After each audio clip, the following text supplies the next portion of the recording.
Oh, that's right. You're talking about. Good evening, everyone. Happy New Year. Welcome to the regular board meeting of January 15th, 2019. And before I go any further, we have kind of a special treat. We have some of our youth from Cub Scout Pack 42 is going to present a color guard. So I would go ahead and tell them to proceed in. We could stand while the flag comes in, please.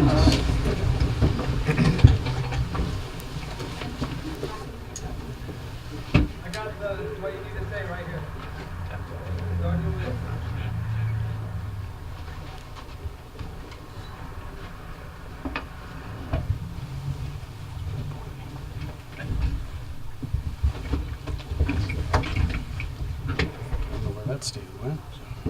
Disappeared. That one disappeared. I think the other one's It's over over here. here. Hold that one, you- No, Rick? it's over here. The other one's at the It's other right end. over here behind me. Oh, I beg your pardon. Go down towards Ms. Watch your time. Watch your ceiling.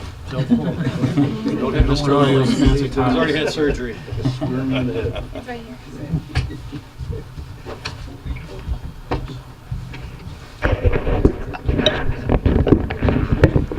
Please join us in the Pledge of Allegiance. I pledge allegiance to the flag of the United States of America and to the republic for which it stands, one nation, under God, indivisible, with liberty and justice for all. Very good. Thank you. Thank you, boys. Next time.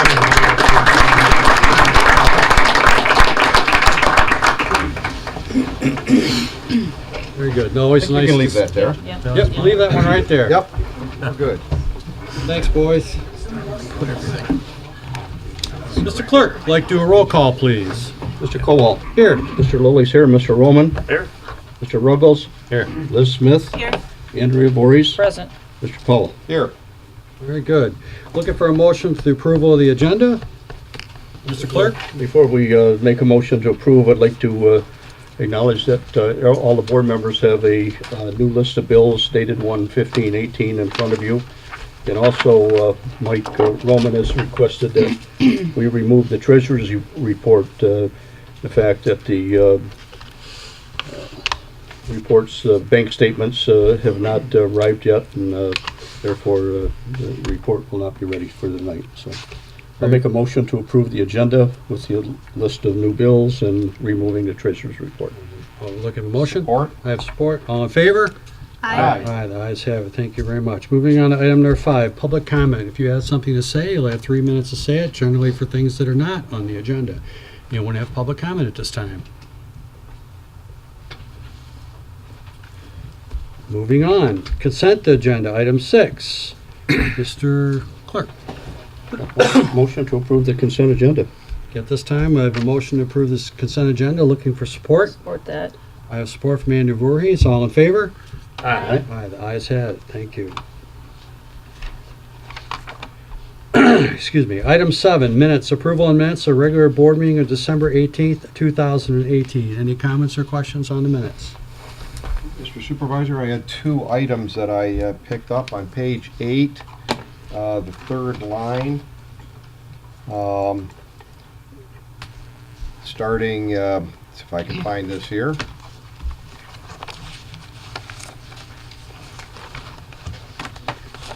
Third line starts with "there are other properties that benefit," and it says "form," and I'm pretty sure that is meant to be from the basins.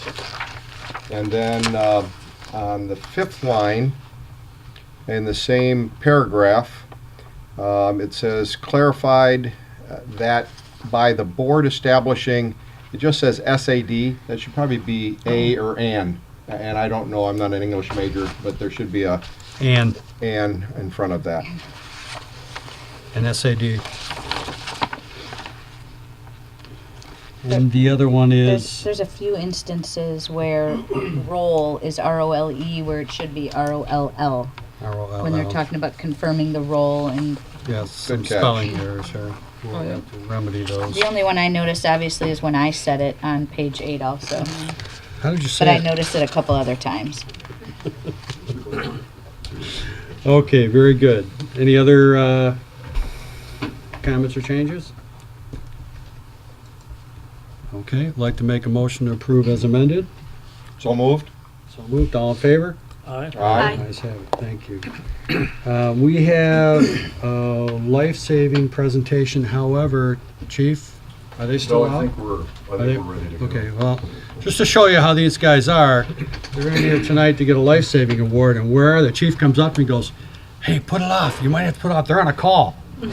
So, you know, it is as it is. So I will let you kind of go with this, Chief, as it is right now. Chief Kirka? All right, very good.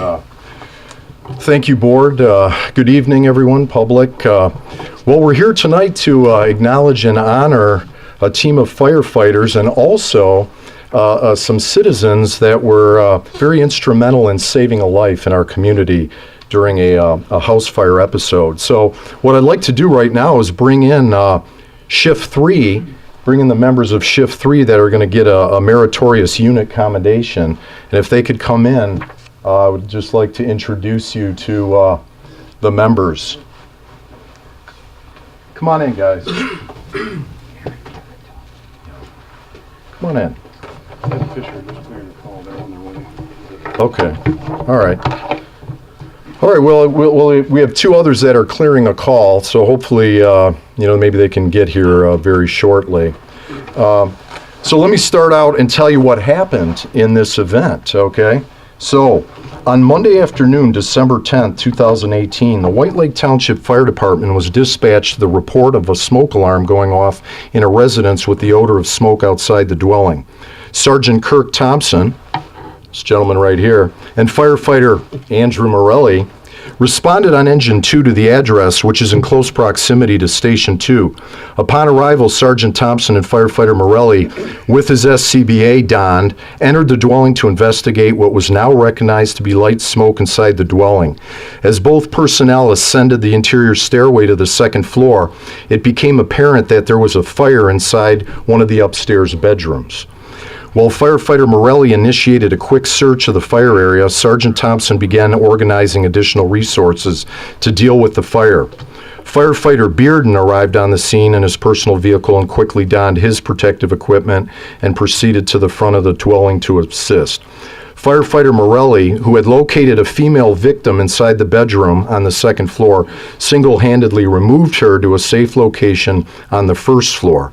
At this point, Sergeant Thompson, Firefighter Bearden, and Sergeant Fisher, he's not here yet, who had arrived on Engine 1, began treating the semi-conscious burn victim for her life-threatening injuries. By the time care was transferred to the arriving ALS transport unit, the female patient regained consciousness, and the female victim recovered from her injuries and would have likely perished without the life-saving intervention provided by this team.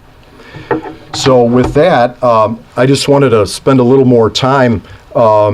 Sergeant Kirk Thompson, a member of our department, he would take charge of the unit if a lieutenant or a captain wasn't on scene. He'd be in charge, in command of a fire. He's on our technical rescue team, very highly skilled team that the county has, and he's a member of that. He's also, I would say, our resident expert in chainsaws and the use of those type of power tools. And of course, he's very good in all aspects of firefighting. Andrew Morelli, he's one of our newer firefighters. He came to us very well educated, and he's proven to be just an outstanding member of our team. He can work very well, as both individuals can, with any of our members in any of the shifts. And he's just a real asset to our department to have on board. So with that, let me, come on in. This is firefighter Jacob Bearden. Take a stand up here. Jacob works in our paid-on-call division. However, he was recently hired by Commerce in their full-time division.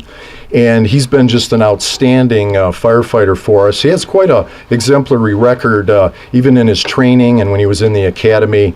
Really a top-scoring cadet. Does very well in all areas. Again, as all these employees do. So with that, I wanted to present the Meritorious Unit Citation to you gentlemen, along with your ribbons that you can wear on your dress uniform. So Fire Marshal, this is Fire Marshal John Holland. If you could go ahead and kind of present those certificates.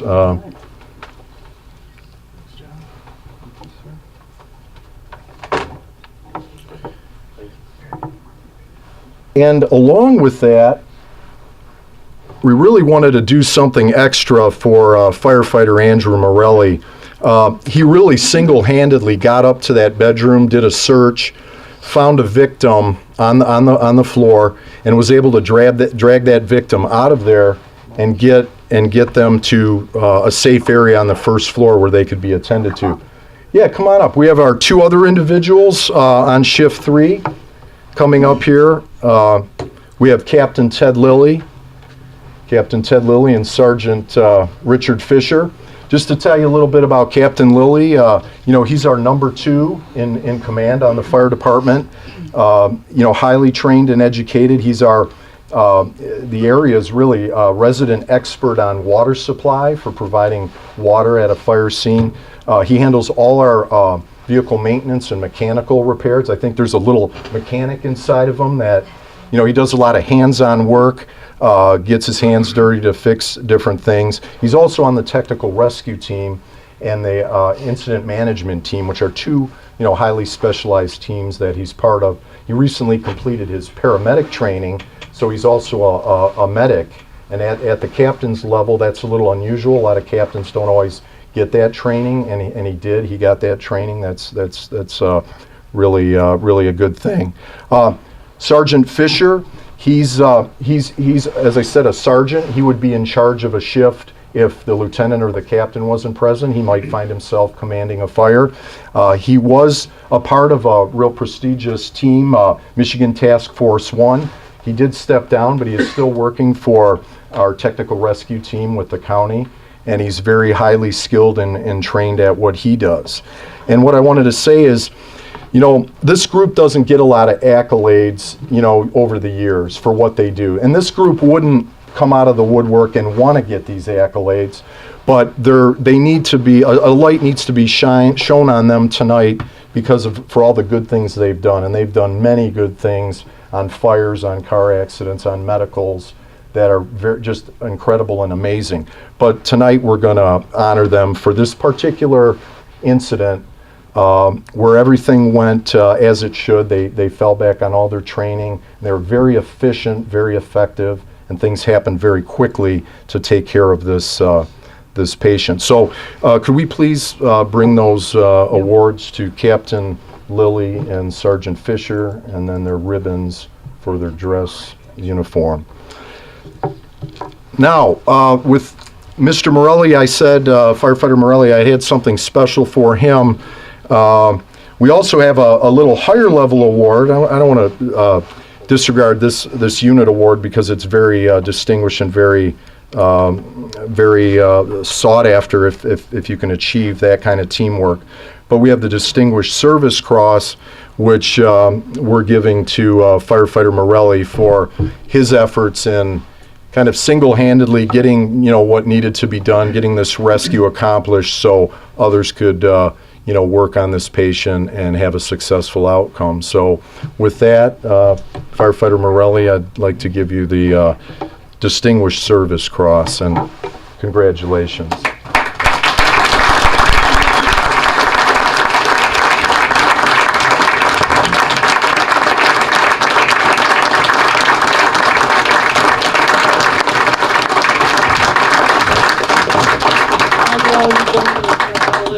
Oh, okay. Guys? And get a quick picture. And, yeah. Get in there, John. Come on. You're part of the program. Hold the plaques up, guys. Put them out there. Thank you very, very much. Congratulations. Thank you.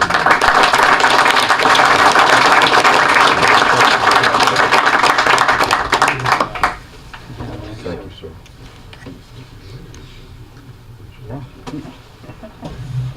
Okay, I have the last portion of this award is going to go, could you hand me that plan? Is going to go to a couple that lives in White Lake and that was really instrumental in saving this life, because without their early warning of what was going on here, we wouldn't have been able to go in and do our part of it. So let me read this for you. This is a Citizens Life-Saving Award presented to Sandy and Pete Morelli. Would you like to come up here in front of the podium and join us? Hi, Pete. Sandy. Hi.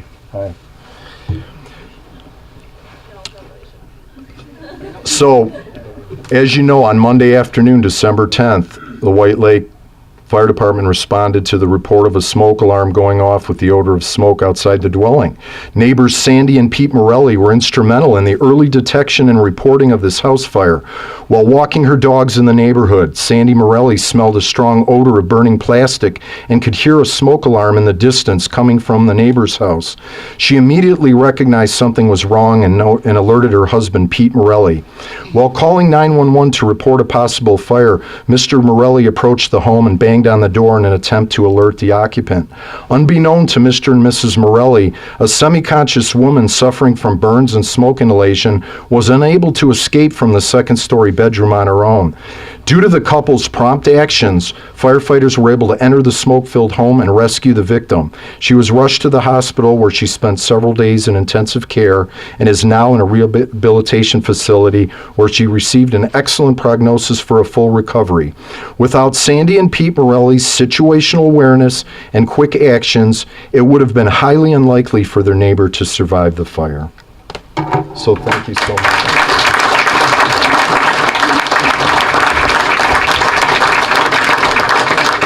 Wonderful neighbors to have in our community. What they did was just amazing, so I really appreciate that. Can I get you to stand in front of the crew, please? Sure. For name's sake, I gotta say Okay, everybody. Yeah. Is it good? One more? Thank you. My turn. Oh. Thank you.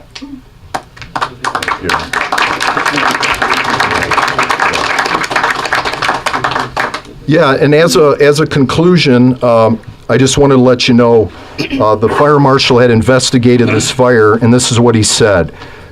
Based on the firefighter's interview and scene examination, it's my opinion that the fire originated within the second floor bedroom in the area of a cardboard box that had been positioned on the floor near the bed.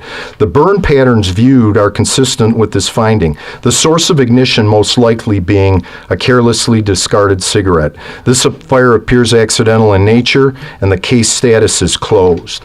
And so what I would just urge everyone today is to consider some of the things about smoking safety. If you smoke, smoke outside if you can. Most deaths result from fires that started in living areas. Keep your cigarettes, lighters, matches, and other materials out of the reach of children. And use deep, sturdy ashtrays if you smoke. Don't put your cigarettes out in any vegetation or potted plants or landscaping where they could catch fire. And don't smoke if you're on medical oxygen. I mean, we still see people that want to light up a cigarette with their nasal cannula in place. So please be safe. And once again, thank everybody. I thank our crew and our team. They're a real blessing. I feel blessed by God to have a team like this that can perform like they do. So thank you.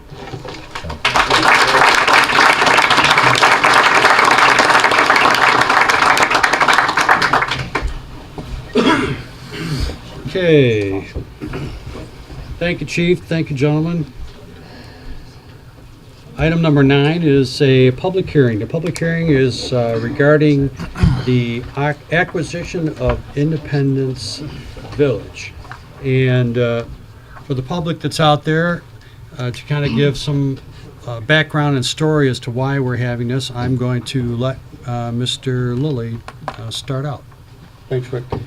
Several weeks ago, I received a phone call from Paul Wagowski, and before I get too far in, introduce Paul to the board. Many of you may not have known, but Paul has, since the early 90s, handled most of the bond issues for White Lake Township.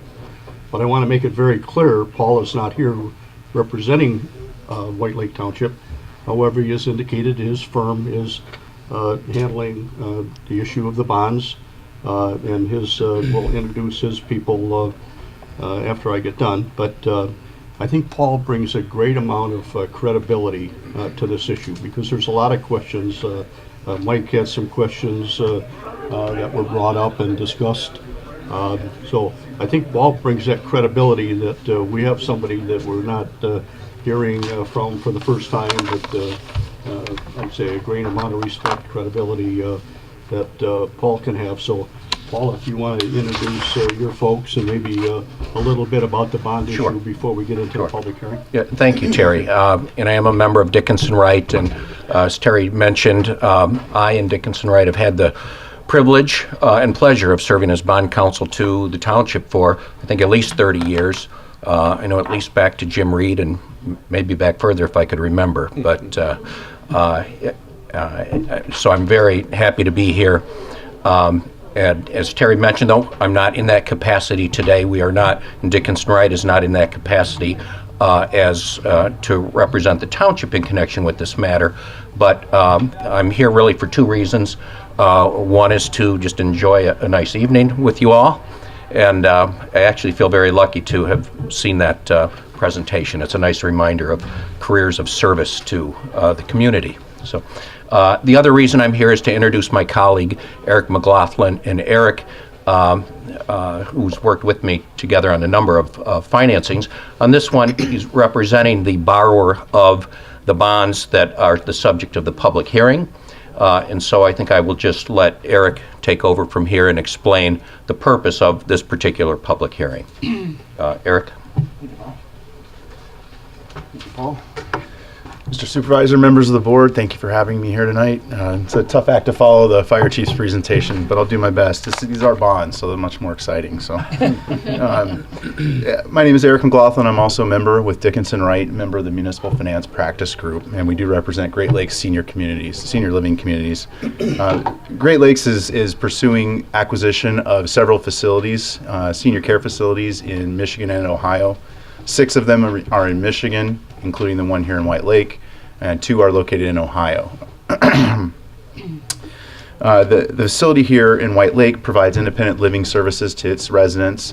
There are 185 units, and Great Lakes will be acquiring these as a 501c3 nonprofit organization that was formed to do just that, acquire these facilities and operate them. They intend to finance the acquisition through the issuance of tax-exempt private activity bonds, which are going to be issued by the Arizona Industrial Development Authority. That's an authority that has multi-state issuing jurisdiction under the laws of Arizona. As I said, the bonds will be tax-exempt private activity bonds. The plan is to issue up to $400 million worth of bonds through that authority and allocate about $65 million of those proceeds to the acquisition of the facility here in White Lake. No new construction is expected at the White Lake facility. It's going to be just a transfer of ownership. There is no intended change in the level of care provided to the residents. But in order for those bonds to be issued and the financing to be completed, certain requirements must be met, including the public hearing tonight. First, the issuance of the bonds have to be approved by the Arizona Industrial Development Authority. That has happened. On December 19th, 2018, they adopted a resolution authorizing the bonds. The issuance of the bonds must also be approved by this board as the elected legislative body of the host jurisdiction, the jurisdiction where the facility is located. This body can provide its approval of the issuance of the bonds after a public hearing following reasonable public notice. Public notice of this hearing was published on December 27th in the Spinal Column. So we've well met that requirement to be published 14 days in advance. So we have jurisdiction to have this public hearing tonight. The approval of the issuance of the bonds would allow this financing to proceed on a tax-exempt basis. It does not pledge the full faith and credit of the township, doesn't pledge any security of the township, doesn't hit the city's debt limit. It's merely an approval to allow Great Lakes to tap into this federal subsidy, the tax exemption on the interest paid on the bonds. Also, the approval doesn't constitute a finding of the township that the Industrial Development Authority or Great Lakes is in compliance with any laws or not in compliance with any laws. After the purchase, as I mentioned, Great Lakes is going to own the Independence Village of White Lake facility. No expected change in the level of care provided to its residents. The current management company, who is there now and has a long connection to the facility, will remain on as the management company after the acquisition. And so with that, I'll turn it over to you all for any questions you may have. Still public comment. Well, we haven't actually opened up public comment yet, so I'm going to do the presentation first. Mr. Lowe? Yeah, Eric, I think Mike had mentioned before about the possibility of the facility getting free taxes in White Lake Township. And I believe that you have supplied a letter to that. Would you address that with the board and the members as well? That's correct. Provident Resources Group is a nonprofit corporation that is the single member controlling Great Lakes senior living communities. They are a nonprofit 501c3 organization. They have provided a letter stating that the borrower, Great Lakes Senior Living Communities, will not seek an exemption from the collection of property taxes under the General Property Tax Act. Thank you. Okay. Any other questions at the moment from the board? I'll hold. Okay. All right. With that, I will say thank you, and we will now take a moment to open the actual public hearing. Okay. And Andrew Kilbride from the current management company is here as well if you have any questions on the operational side for him. Thank you. Thank you all. Okay. I'd like to make a motion to open the public hearing. Mr. Lilly is making a motion to open the public hearing. I'm looking for support. Support. I have support from Mr. Roman. All in favor? Aye. Aye. Ayes have it. We are now in public hearing. Public hearing is to express a concern that you may have, and not necessarily a time to have questions go back and forth. We will try to address some of that a little bit further. Is there anyone at this time that would like to come up, state your name for the record, and voice your concern for this particular item? Yes, sir. Peter Pigeonato, 8771 Township Drive. I think you're going to need to go there because Okay. I can't hear you. Pete Pigeonato, 8771 Townsend Drive. I'd just like to know who this company is because I went on the internet to look them up and I couldn't find any information about the company at all. Michigan, Ohio, I went through nationally, did a search. I could find no information about the company. Since I live in a subdivision right by them, knowing that they're taking over Independence Village, I want to know who they were. Understood. We'll get to that here shortly. Thank you. Any other individuals with a comment on this particular subject?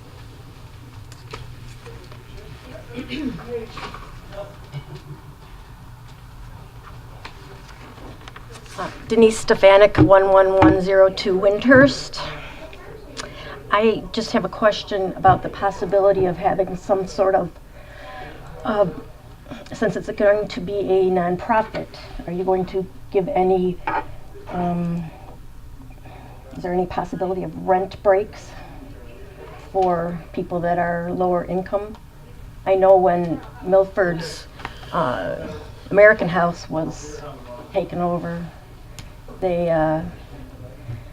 have to have, I think, a third of the rooms set aside for people that are lower income. Good point. We'll address that after the public comment. Thank you. Anyone else with public comment? With that, I'd like to take a motion to close the public comment. So moved. Motion, Support. support, all in favor? Aye. Public comment is now closed. Okay, moving on with the public comment that came out. If you care to address, identify yourself and address that public comment. Those comments? Good evening. I'm Andrew Kilbride. I'm a partner at CSIG Holding Company. Andrew, what was the last name again? I'm sorry, Kilbride, Kilbride. So I'm a partner at a holding company. we are the whole owner of Senior Village Management, which is the manager for Independence Village today. We've been the manager for Independence Village here in White Lake since 2000 when the community was built. The owner of the property today is actually Welltower Incorporated, which is a publicly traded real estate investment trust. So this transaction really transfers ownership from Welltower to Great Lakes Senior Living, which is, as Eric mentioned, is wholly owned by Provident Resource Group. So the first question would be if you want to take a look at Provident Resource Group. They're a nationally recognized 501c3 who owns other senior living communities. And one of the things that we did in working with Welltower on this transaction was try and screen potential buyers to make sure that, one, we would remain the manager and not disrupt our employees or our residents. In that order, because our employees take great care of our residents. There's over 100 employees that live here in White Lake and around White Lake, and we wanted to make sure that they would remain in place, as they will. And today, as it stands, we will remain in place for the life of the bonds, and these are 35-year bonds. The group has expressed no interest in the management of these communities. Their mission as a 501c3 is to own communities for seniors. So I think maybe I answered both of those. The second part of the question regarding low income. So as a 501c3, as an owner, there is a requirement that residents meet income levels and that there are units available to lower income residents. Today, with the current resident population, they meet those requirements already. So there wouldn't be a change in the way that we had people come into Independence Village or go out. So there would be no change to that. Go ahead. So you're saying that there's a portion of the rooms that are set aside for people that may be lower income? So as a 501c3, they have that requirement of the communities that they own. And when someone comes to Independence Village to become a resident, we obtain all their financial information. And so in examining those records, it already meets the requirement. So there will be no disruption to any current residents, and there will be no disruption when someone comes in. We'll have on file their financial information, and we'll check that against the requirements of the 501c3. What I am interested in finding out is my father lives there. Yeah. Okay? And it's quite expensive. Yes. For him. Okay. It's almost cost prohibitive for most people that aren't wealthy. Yeah. So, in citing American House in Milford, if someone comes in and they maybe make $1,000 less a month, they don't have to pay the full amount. Right. But what you're saying is, when you get into Independence Village, you have to let them know that you have enough assets or enough income to qualify to get in there. But if you don't, then too bad, so sad. Right. So for our current residents, one of the opportunities that we have with this transaction is because the proceeds that are being raised by the bonds will be able to be used for the Independence Village communities, not only for the purchase, but there is money for capital expenditures, and then we're also establishing a resident trust fund. So if there is an incident where a resident happens to not be able to pay, we will make every effort to make sure that they can remain in their home and not lose their home because of their inability to pay. So, and we've checked to the best of our knowledge of these 6 communities in Michigan, and we also are manager at 7 other communities in Michigan under the Story Point name. We've never removed someone for their inability to pay from their home. Good to know that. Yep. As far as like when you do are admitted, or if you are able to get an apartment there, you have to do it. You have to give them a $3,000 deposit or whatever towards capital improvement. So that fund is still going to remain, and it's not going to be diverted anywhere else. No, the nice thing about this is working with this group extensively is for those capital expenditures and investments, we'll actually be able to upgrade some of the things that maybe have been put off. Although I have to say, in visiting all of our communities, a recent addition to the partnership group, they're very well maintained. And however, if there are things that we can improve on, we'll have the ability with some of these funds to do that. And thanks for you and your dad for being residents of ours. It's a great place to live. Yeah, thank you. Okay, moving on to the board members. Any of the board members have questions at this time? Mr. Roman. So I'm not sure I understood. So if someone very low income approaches you to get into that facility, do you let them in or do you not? And will their rent be any lower than the normal rent? Yeah, so rents are established on a individual basis for each person that comes in and wants to live in the residence in the community. So the first part of your question was if 30% of the residents are set aside for lower income, then yes, if they didn't meet certain requirements, but they were able to meet the requirements of that 30%, they could live in one of those units. Okay, so is the rent on those 30 units less than the other 70% of the units? It wouldn't be all. I'm Okay, maybe so not now understanding your let me restate my question. So if Yeah. someone with low income wants to get in and they can't afford what is the normal rent? It's not HUD housing. There's a range of rents. It's probably anywhere from $3,000 up to services that you can layer on top of But just I'm the in base apples rent. to apples. If someone comes in, so my question was, someone lower income, will they be given lower rent than those that aren't considered lower income? Again, it's case by case, but for those units, they would be set aside. Those units aren't available You today. haven't They're, answered the question. they're full. It's a yes or no question. Will those with lower income get a lower rent? That's all I'm asking. Yeah, I can't say that the answer is yes, and I can't say the answer is no. Am I not phrasing my question properly? I mean, I think If they qualify, yes, they would be able to come in. There's income requirements. There's that meet those lower income needs for those units. So in that case, the answer would be yes. The rent would be lower for the lower income. Yes, it could be. Yes. Could be. Yeah. Okay. Yeah. Sorry, I wasn't trying to dodge it.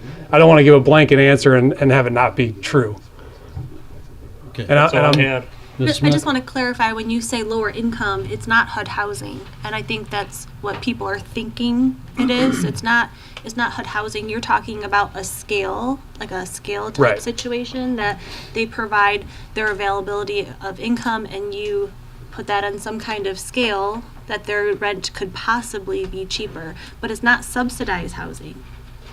Correct. And forgive me that I don't have the requirements in the code in front of me nor committed to memory, but we can certainly provide that of what those are, and that would give you an idea of who would qualify and who would not.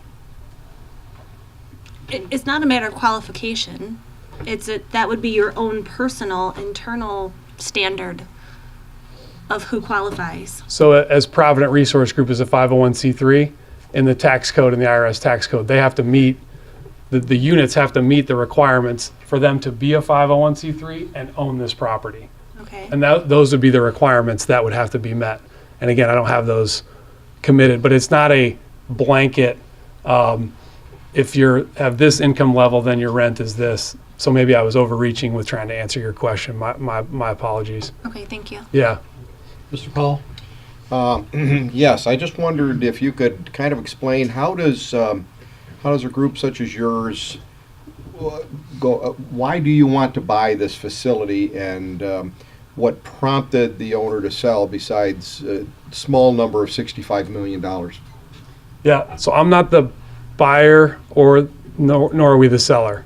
Okay.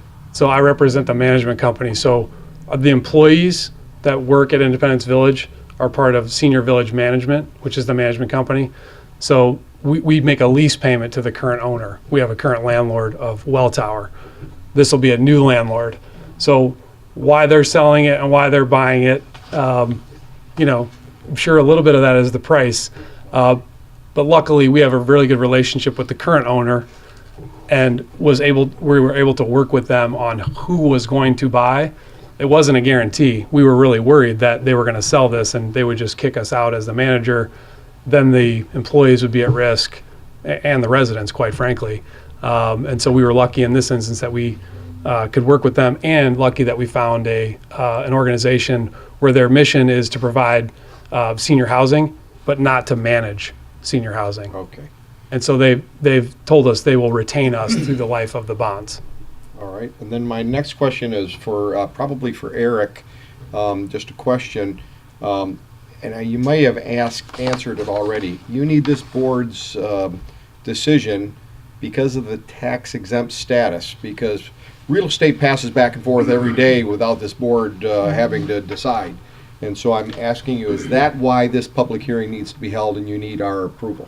This public hearing needs to be held, and the approval of the issuance of the bonds of this board is needed because the tax code says that it is. It's a little bit more complicated in this setting because we're talking about a 501c3. So we're talking about a tax exempt organization, and we're talking about tax exempt bonds. And if you keep them separate, it's easier to understand. So the bonds are planned to be tax exempt private activity bonds, which means that the bonds are going to be issued by a governmental entity or on behalf of an entity under the tax code, and the money that they get from selling those bonds is going to be given to a private entity. So that's the 501c3. So because that's the setup, the tax code specifies that we need to come before the host jurisdiction and ask for approval of the issuance of the bonds. It's the tax code's way of bringing the local jurisdictions into the process. Otherwise, you wouldn't be involved in the process, like you are with bonds to build a firehouse or bonds to make road improvements or something like that. So it gives you the opportunity to voice your support, raise any concerns, and hear the support and concerns from the residents and the community as well. So that's why your approval is needed. It's not, like I said, you're not approving issuance of the bonds per se like you would for your own bonds. You're just approving that the bonds be issued and the proceeds get spent on a tax exempt basis here, meaning when the borrower starts repaying the bonds, the interest that is paid will be excludable from gross income for federal and perhaps Arizona income tax to the holders of those bonds. Okay, thank you. Any other questions from the board? And I'm assuming your corporate headquarters are Arizona. That's why you have Arizona law. I'm sorry? Corporate headquarters is Arizona, hence why you have Arizona law. The Arizona Industrial Development Authority is created under the laws of the state of Arizona. But the corporate headquarters of who? Of the new company that's taken over the Great Lakes Senior Living Communities. So Provident Resources Group is a Georgia nonprofit. Okay.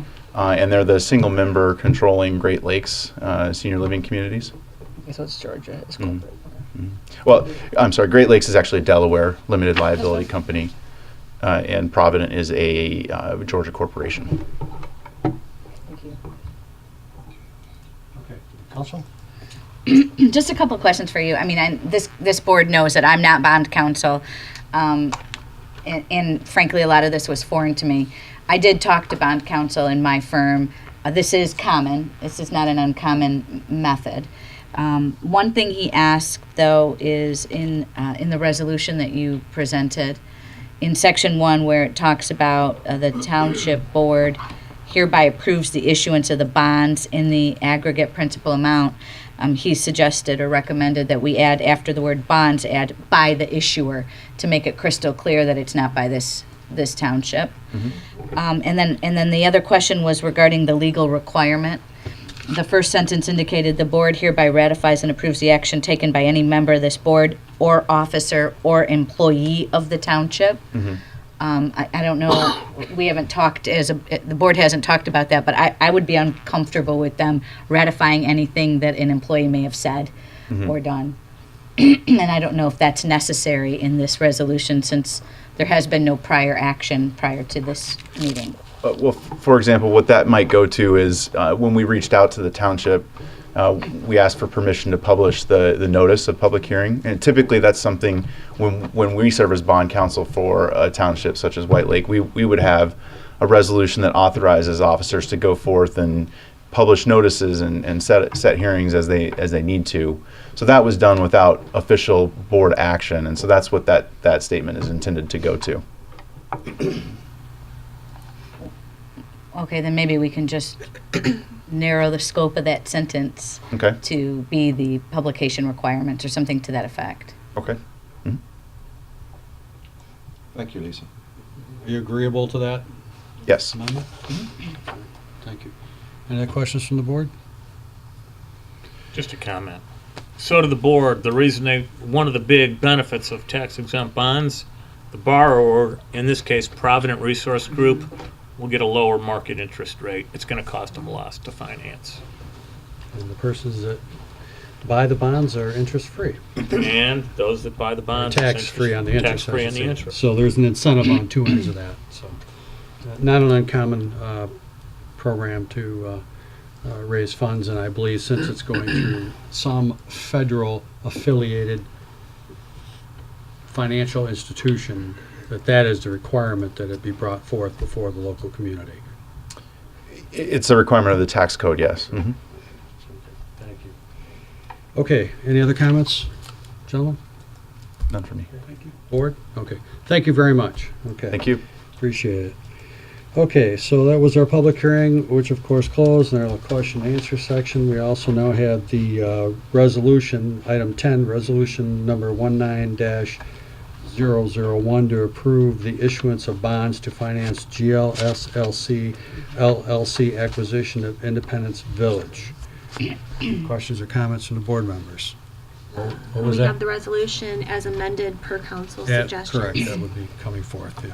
What was the number, Rick?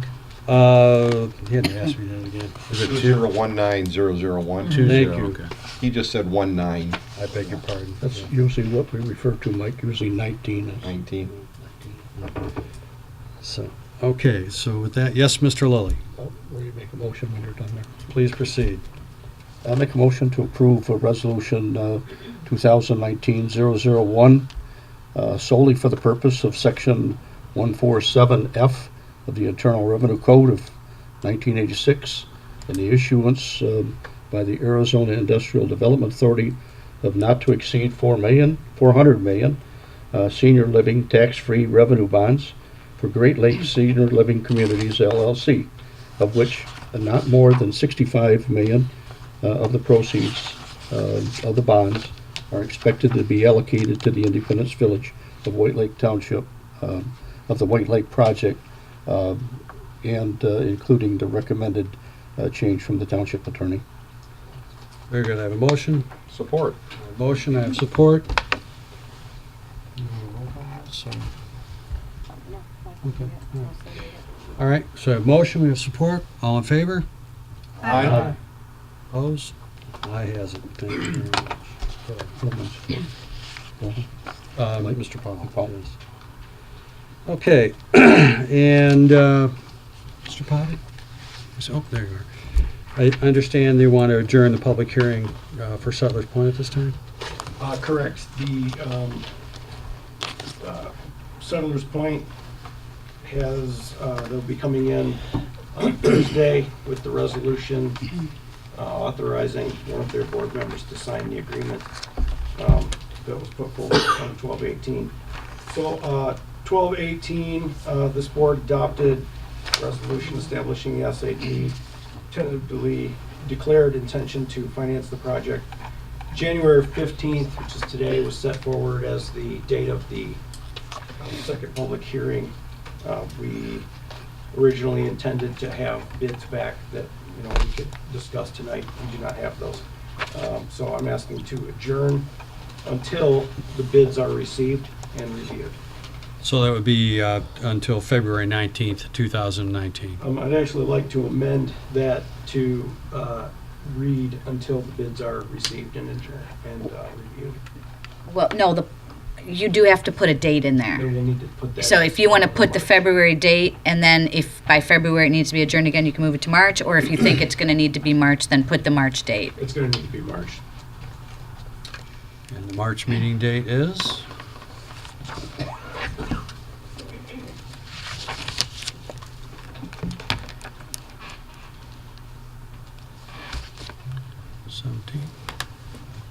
Calendar. 19th?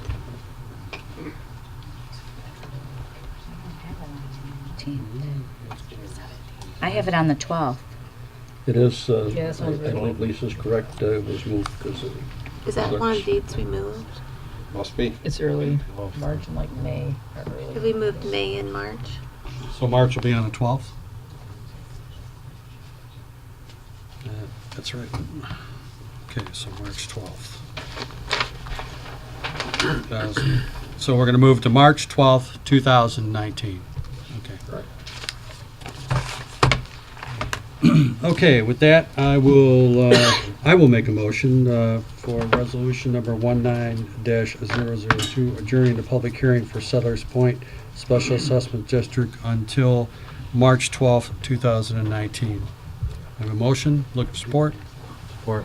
I have support from Mr. Ruggles. All in favor? Aye. Okay. Old business. Request to go out for bid for fire department rescue airboat. Chief? Okay, as you remember last year, I did a presentation on the need for some type of year-round rescue craft to get on water, thin ice, solid ice even, and we concluded that the best apparatus to do this would be a rescue airboat. We did visit the Coast Guard, as you recall. I did send the board some additional information, approximate cost of $85,000. I did want to give you an update on the Firehouse Subs Foundation grant we put in for, which was $6,800 toward the trailer, which would subtract off the $85,000 price. We did not get the grant. I was informed by the foundation that I could resubmit it, and that some organizations have taken 3 submittals to get the money. So again, I'm not guaranteeing that we could get that. I would like to resubmit for that. However, although the board has graciously included the rescue airboat in my budget, I'm well aware that I want to come forth to the board and ask to be able to go out to bids, but really with the intent that the board would want me to go through with this project. You know, if the board is apprehensive about this project in any way, you know, I'd like to discuss that. Because my intent would be if we were to go out for bids and we selected a bidder that met all our requirements, that the board would then want to agree with the fire chief and move forward on the actual construction and delivery of this particular rescue craft. Okay, very good. Any questions or comments from the board? Mr. Lilly. Just, Mr. Supervisor, I wish to speak in current opposition to the fire chief's present request for going out to bid for the airboat.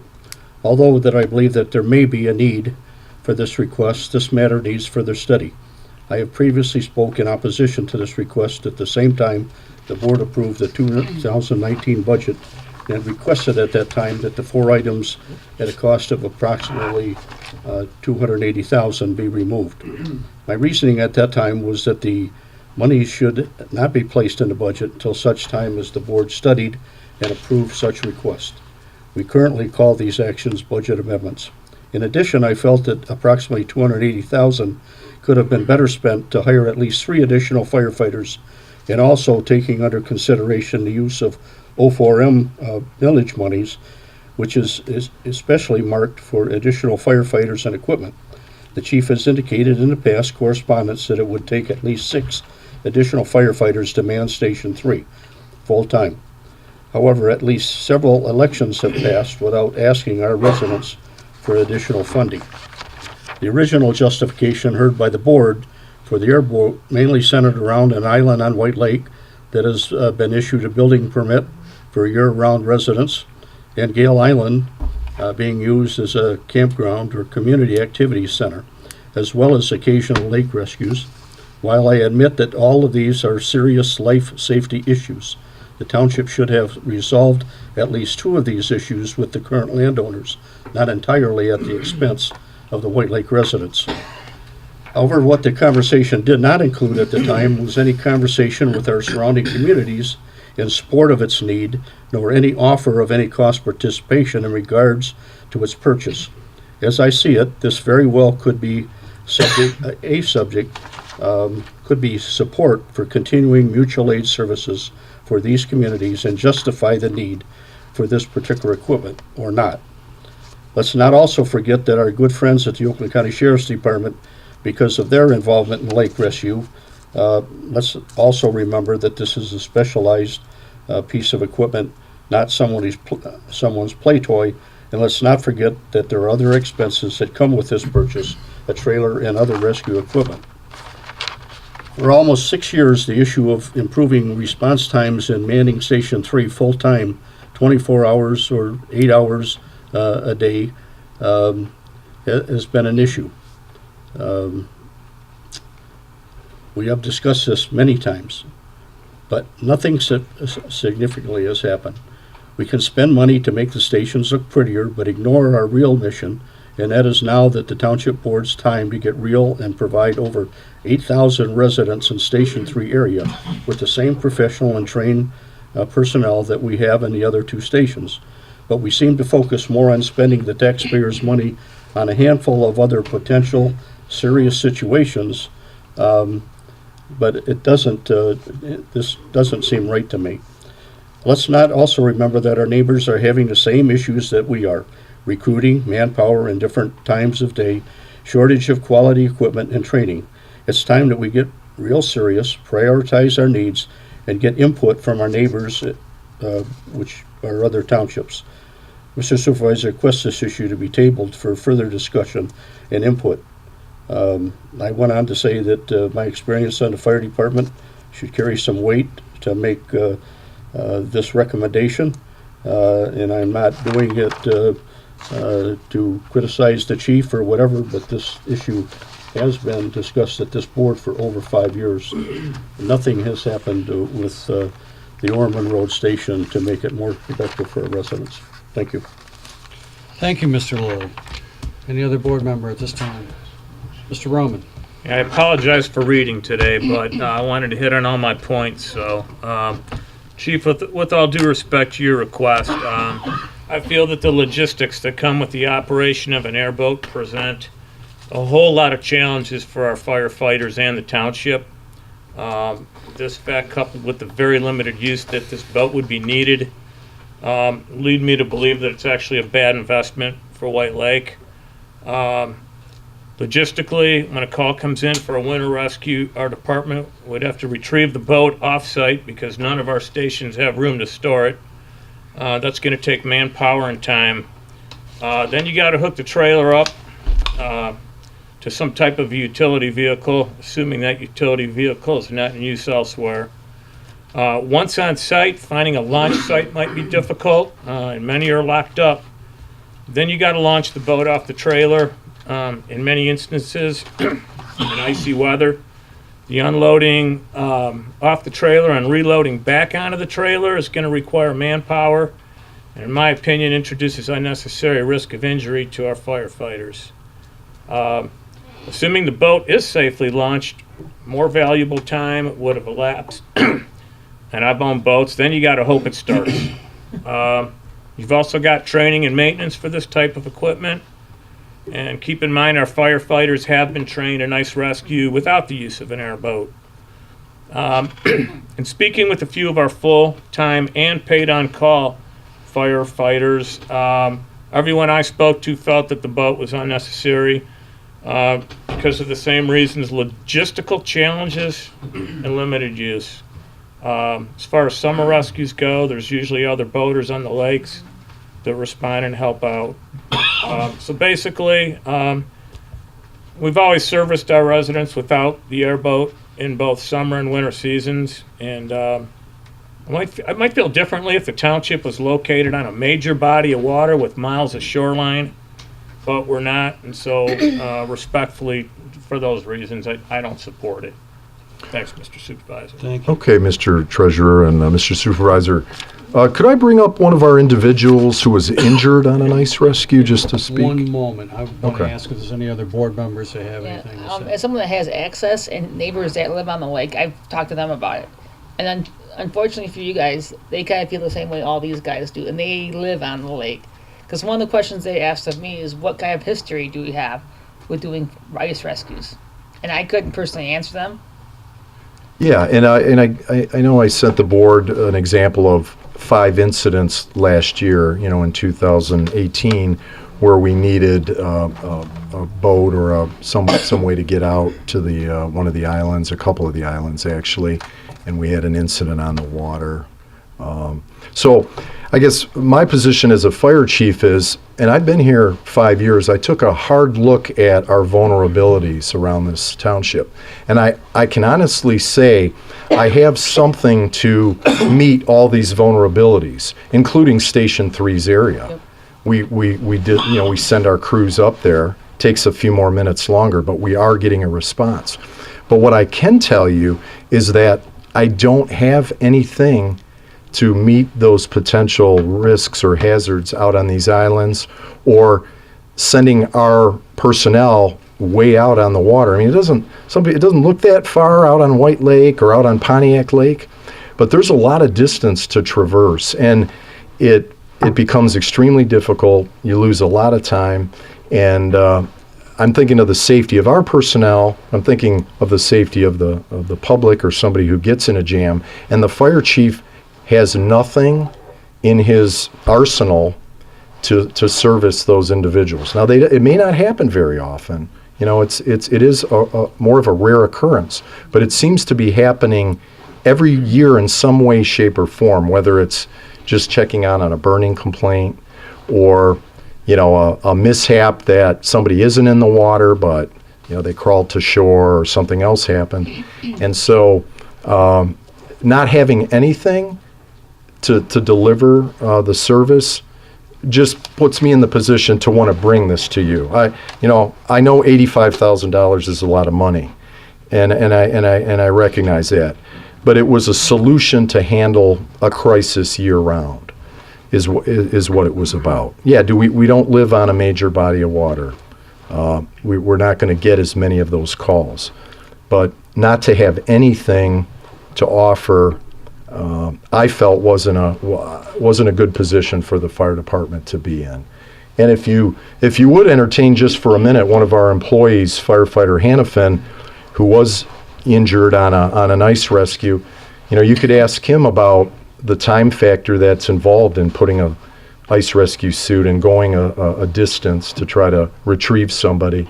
And in the particular case where he was involved in, the victim, who had crawled to shore and was hypothermic, had to be dressed in an ice rescue suit and brought back across the ice. Now, that person wasn't unconscious, but that scenario right there, we got by with it, all right? We made it work. But, I mean, I recognize, other personnel recognize that really that wouldn't be the way to really do that if this person was more seriously injured. It would be much more difficult. We'd have a lot more time involved in getting there and getting the victim back.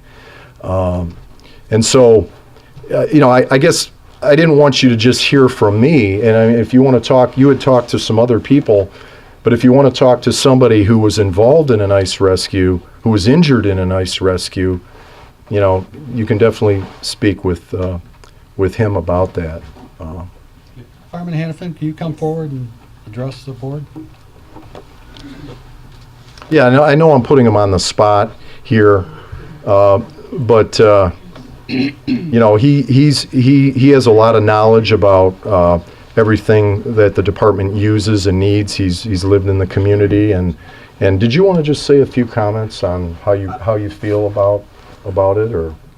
Well, I don't know what to say. Well, if you want, what was your experience that you had that resulted in your injury? Can you kind of give us a little idea? Well, it was a guy that was trying to get out to the island to get some of his equipment, I guess. And he took a snowmobile and got almost to the island and went through. We got called out there and trying to get out to him. Luckily, the ice wasn't too thin where we couldn't walk it out there, but we were able to get to him, and in doing so, I ended up having a neck injury. Ended up having a 3-level fusion in my neck. We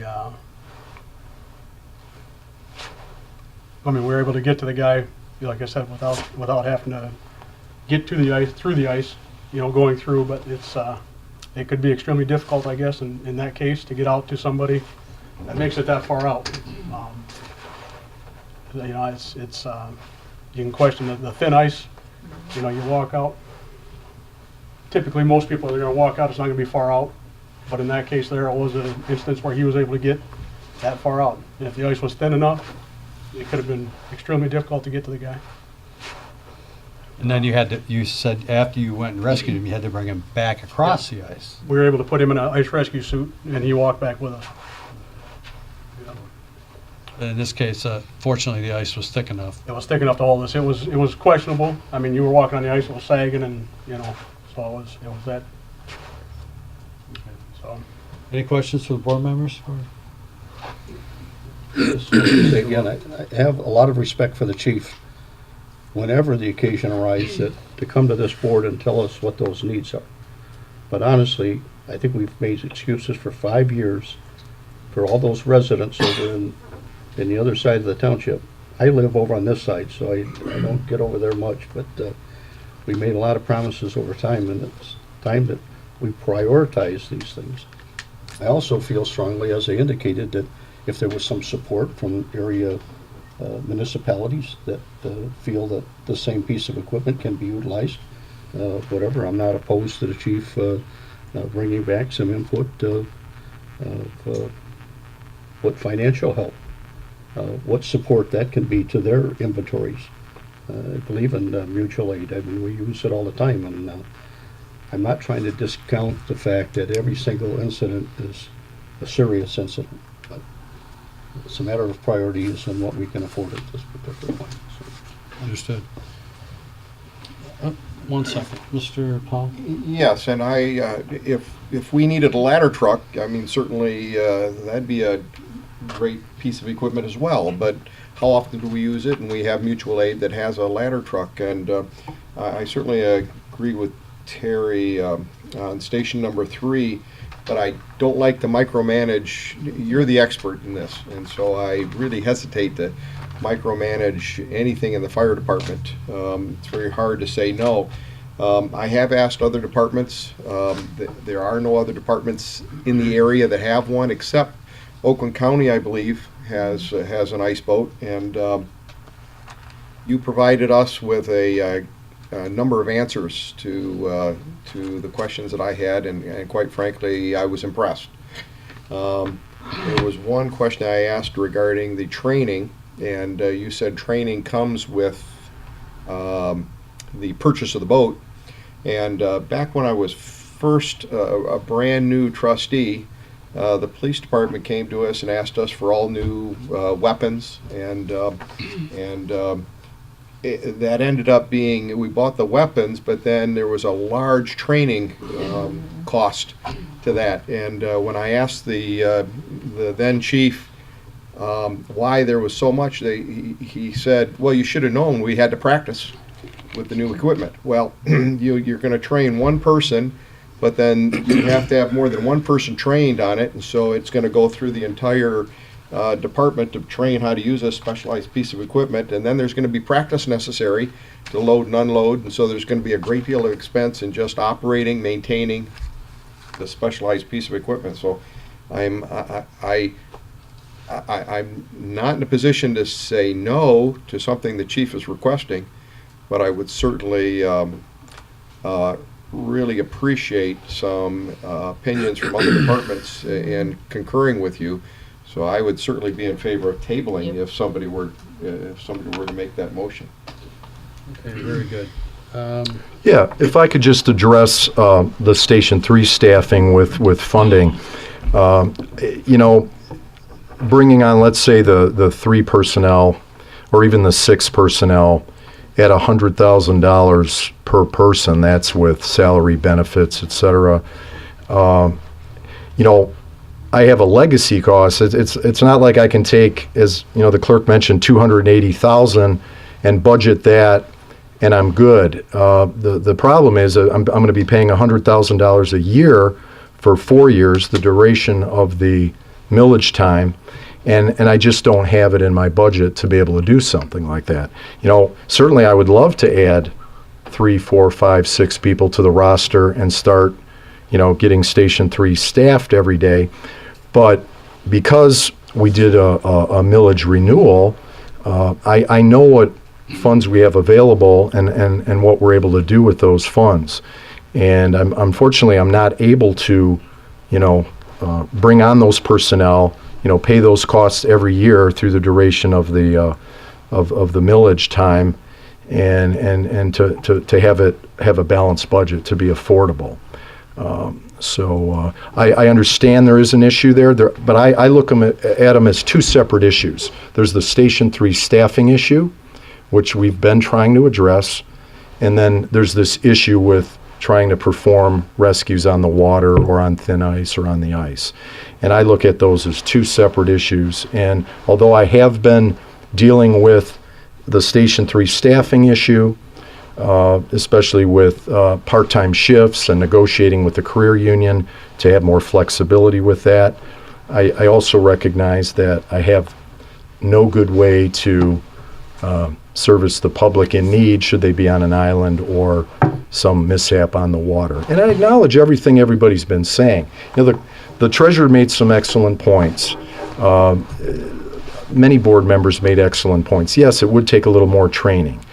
Do I have time during the day to train where it doesn't cost me anymore?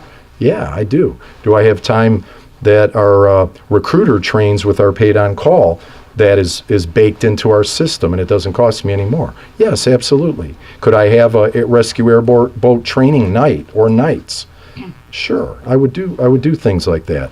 However, could there potentially be some more training costs for the duration of the training of this use of this airboat? Yes, there could be. There could be. And it is, you know, it doesn't deploy in a minute or 2 minutes. You know, it has to be driven off the trailer. It's driven on the trailer, but 2 people are able to handle that task. You know, I would plan on using it and training with the group, you know, year round on open water and then on ice. I mean, we have other equipment we train on and we test and we use, and certainly it wouldn't be the case of it won't start, because we wouldn't let that happen. We don't let that happen with our other equipment. You know, we keep up on it, we maintain it, we start it, we use it. You know, do we start our chainsaws or our exhaust fans or some of our other tools, our battery-powered tools, do we use them every single day? No, but you know what? They are part of a maintenance program. They're handled, they're started, they're maintained, and that's what you want from us, and what you're getting from us is that state of readiness to use it. So my vow to you would be that if we did get this rescue airboat, we would keep it in a state of readiness and we wouldn't let it become something that wouldn't start or that we didn't train on or that, you know, we took too long to deploy. You know, we wouldn't put it somewhere where it would take too long to get a hold of it and use it. If we had to put it in our Station 1, I could put it in our Station 1 and move one of our pieces of equipment outside, let's say our brush truck, for example. I could build a temporary shelter, of course, with all the permits and the permission from the building department. You know, we might be able to do something like that on the site at a low cost. If the garage were available to us when the library is built, there's some extra space on these grounds, I would gladly use that space or look into that. So really, it's in the board's hands. You make the decisions. I bring to you what I feel is a weak area in our fire department and our ability to provide service and rescue. And I leave it to you to weigh it out on the scales with the $85,000 cost versus the amount of times that we're going to use it. You did hear some of the statistics, and you did hear my presentation, and truly it's your call. Okay, thank you, Chief. Yes. Can I ask a question? Yes, Mr. Paul. Could you think, Chief, do you think that you could get some kind of commitment? We have Commerce, Highland, Waterford, we got the Northern Authority north of us. Is there any of those groups that would concur with the need to purchase this, that would want to participate in the purchase? Well, just as in, fire apparatus and other things, they typically, I asked at one of the meetings, and nobody really stepped forward to chip in funds toward it. But however, Commerce did agree that they would love to share in the mutual aid of a boat that they recently purchased, and our airboat that would have use on thin ice and on the ice. So there is we kind of have a gentleman's agreement with the fire chief of Commerce, Jim Dundas, that if we were to provide the airboat, then they have a boat and a small raft that we would exchange use of as needed. However, since our airboat is usable year round, we could probably get ours deployed faster than they could get theirs over to us. So I would think that we may use ours as much as we could. But I wanted to be a leader in the area, because nobody in the area around here has anything that can really take care of an issue on thin ice. And looking to White Lake to kind of lead the way, I think it would be a great thing for our area. I'm thinking of White Lake, and then some of the surrounding areas that have a lot of lakes also might need our services. Even recently there was a unfortunate drowning on White Lake. Now, it was actually on the Highland side, but we were called to assist. Of course, we didn't have any way to assist, but even just getting us out there, getting on the water, even if we could put a buoy out where the person was last seen, wait for the dive team. I mean, there's things that we could do if we could get on the water and even provide standby or provide some help. So again, it's something you have to weigh out. You know my budget numbers. You know what I have available. And certainly I respected what you had told me. Hey, we're going to include this as part of your budget, Chief, but you need to come back to us and kind of get the okay to proceed further on. Yep. So. Okay, Chief. All right. I appreciate all the information, all the input. I'm going to let a couple persons from the public speak at this time. Go ahead. Identify yourself for the record. Bob Lista, 350 Farnsworth. I think there's already an answer to the question of fire rescue. I took the Citizens Academy, and I know a lot of you members did, and there was an item that I thought was interesting at the airport. It was called a helicopter. We had it out at the police over here. We have access to that. We also have access to the U of M helicopter in Howell. If you could call 911, get that helicopter over here, and pick somebody up out of that lake if you need to. The other thing is, the homeowner that's building a house on that lake, did anybody ask the question of putting in a helipad so the helicopter could land on the island to help them? And with regards to where it's at the Pontiac Lake area, the airport is less than 1,000 feet away to get that helicopter out of the hangar and pluck somebody out of the water. You already have that. All you got to do is dial 911, and those guys will go into action. You don't have to spend $85,000.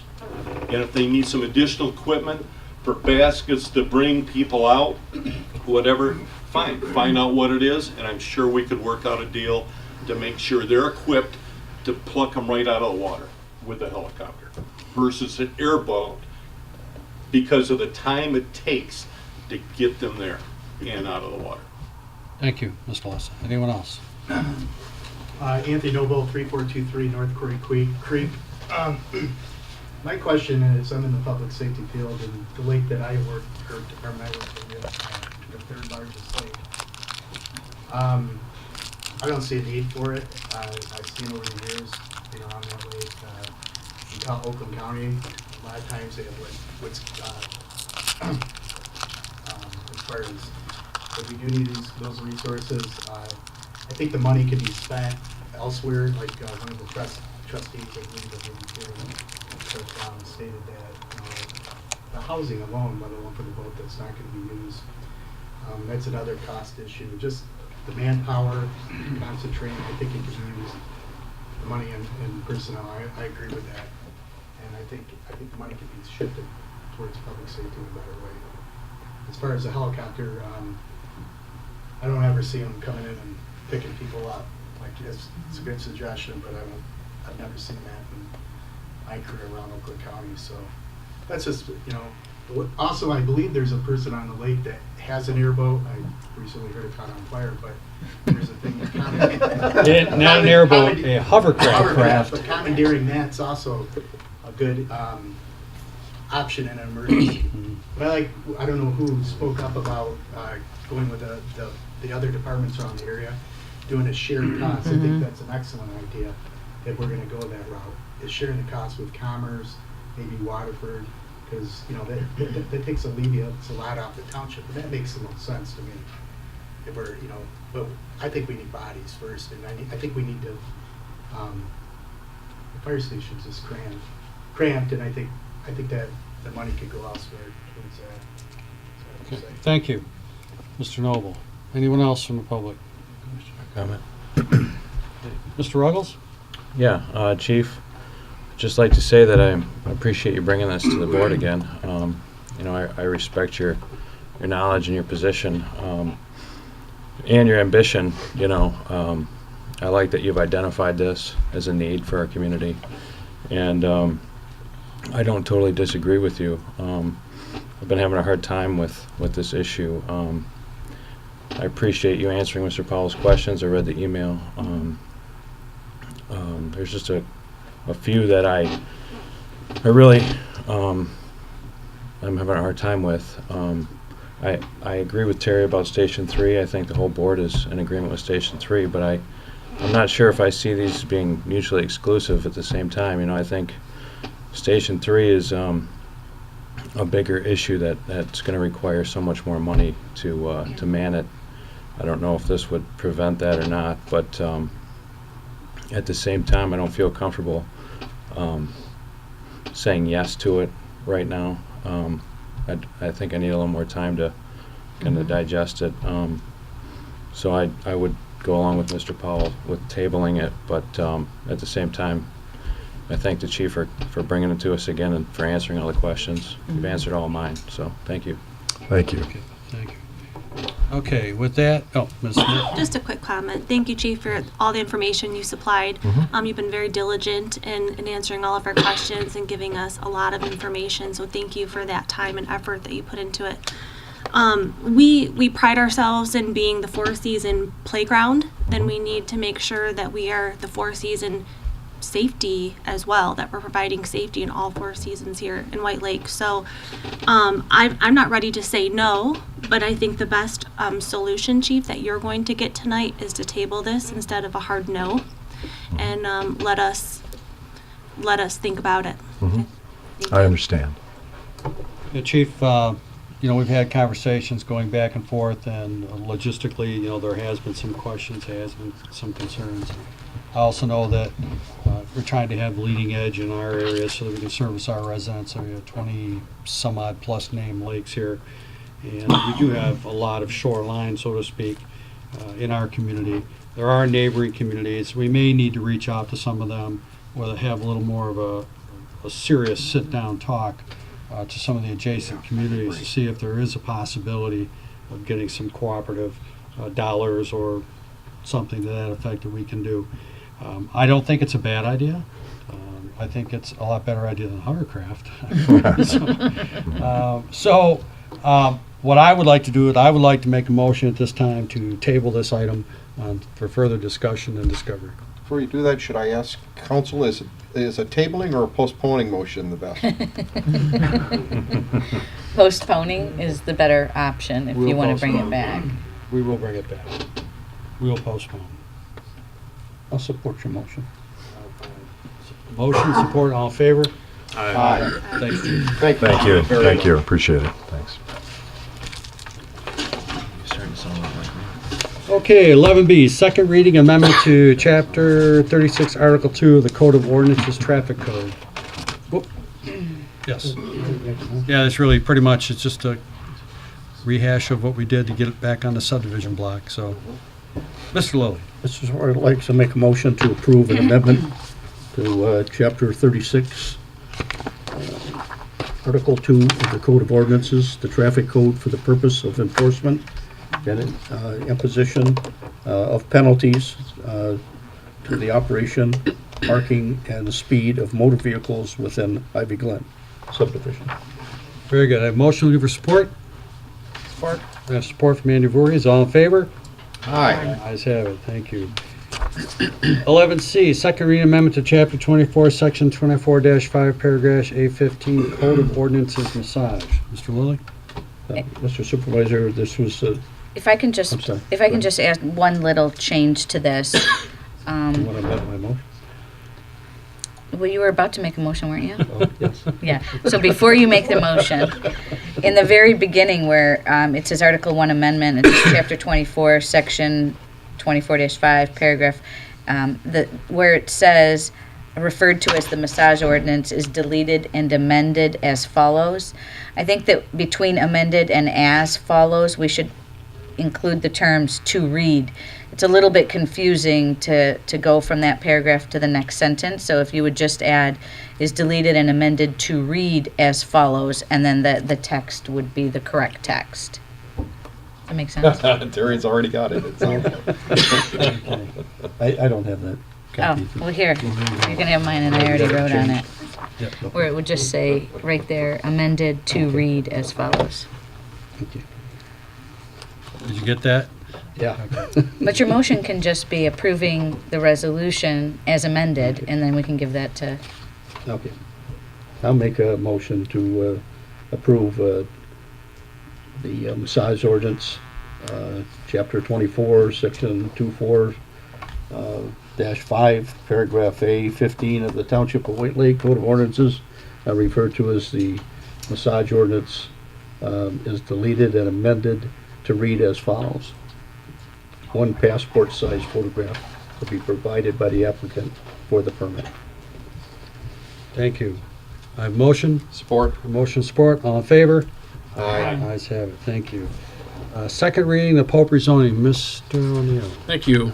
We'll fire this up in case you want to look at an aerial or a map again. This was before you on December 18th, after it was before the Planning Commission on December 7th. This is the request to rezone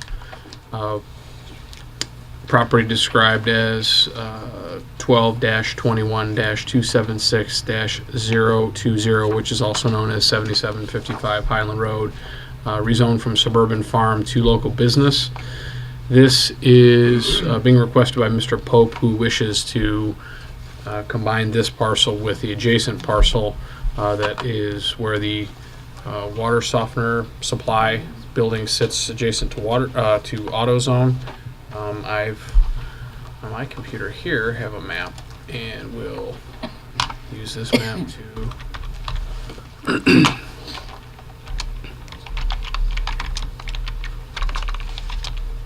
show off my typing skills.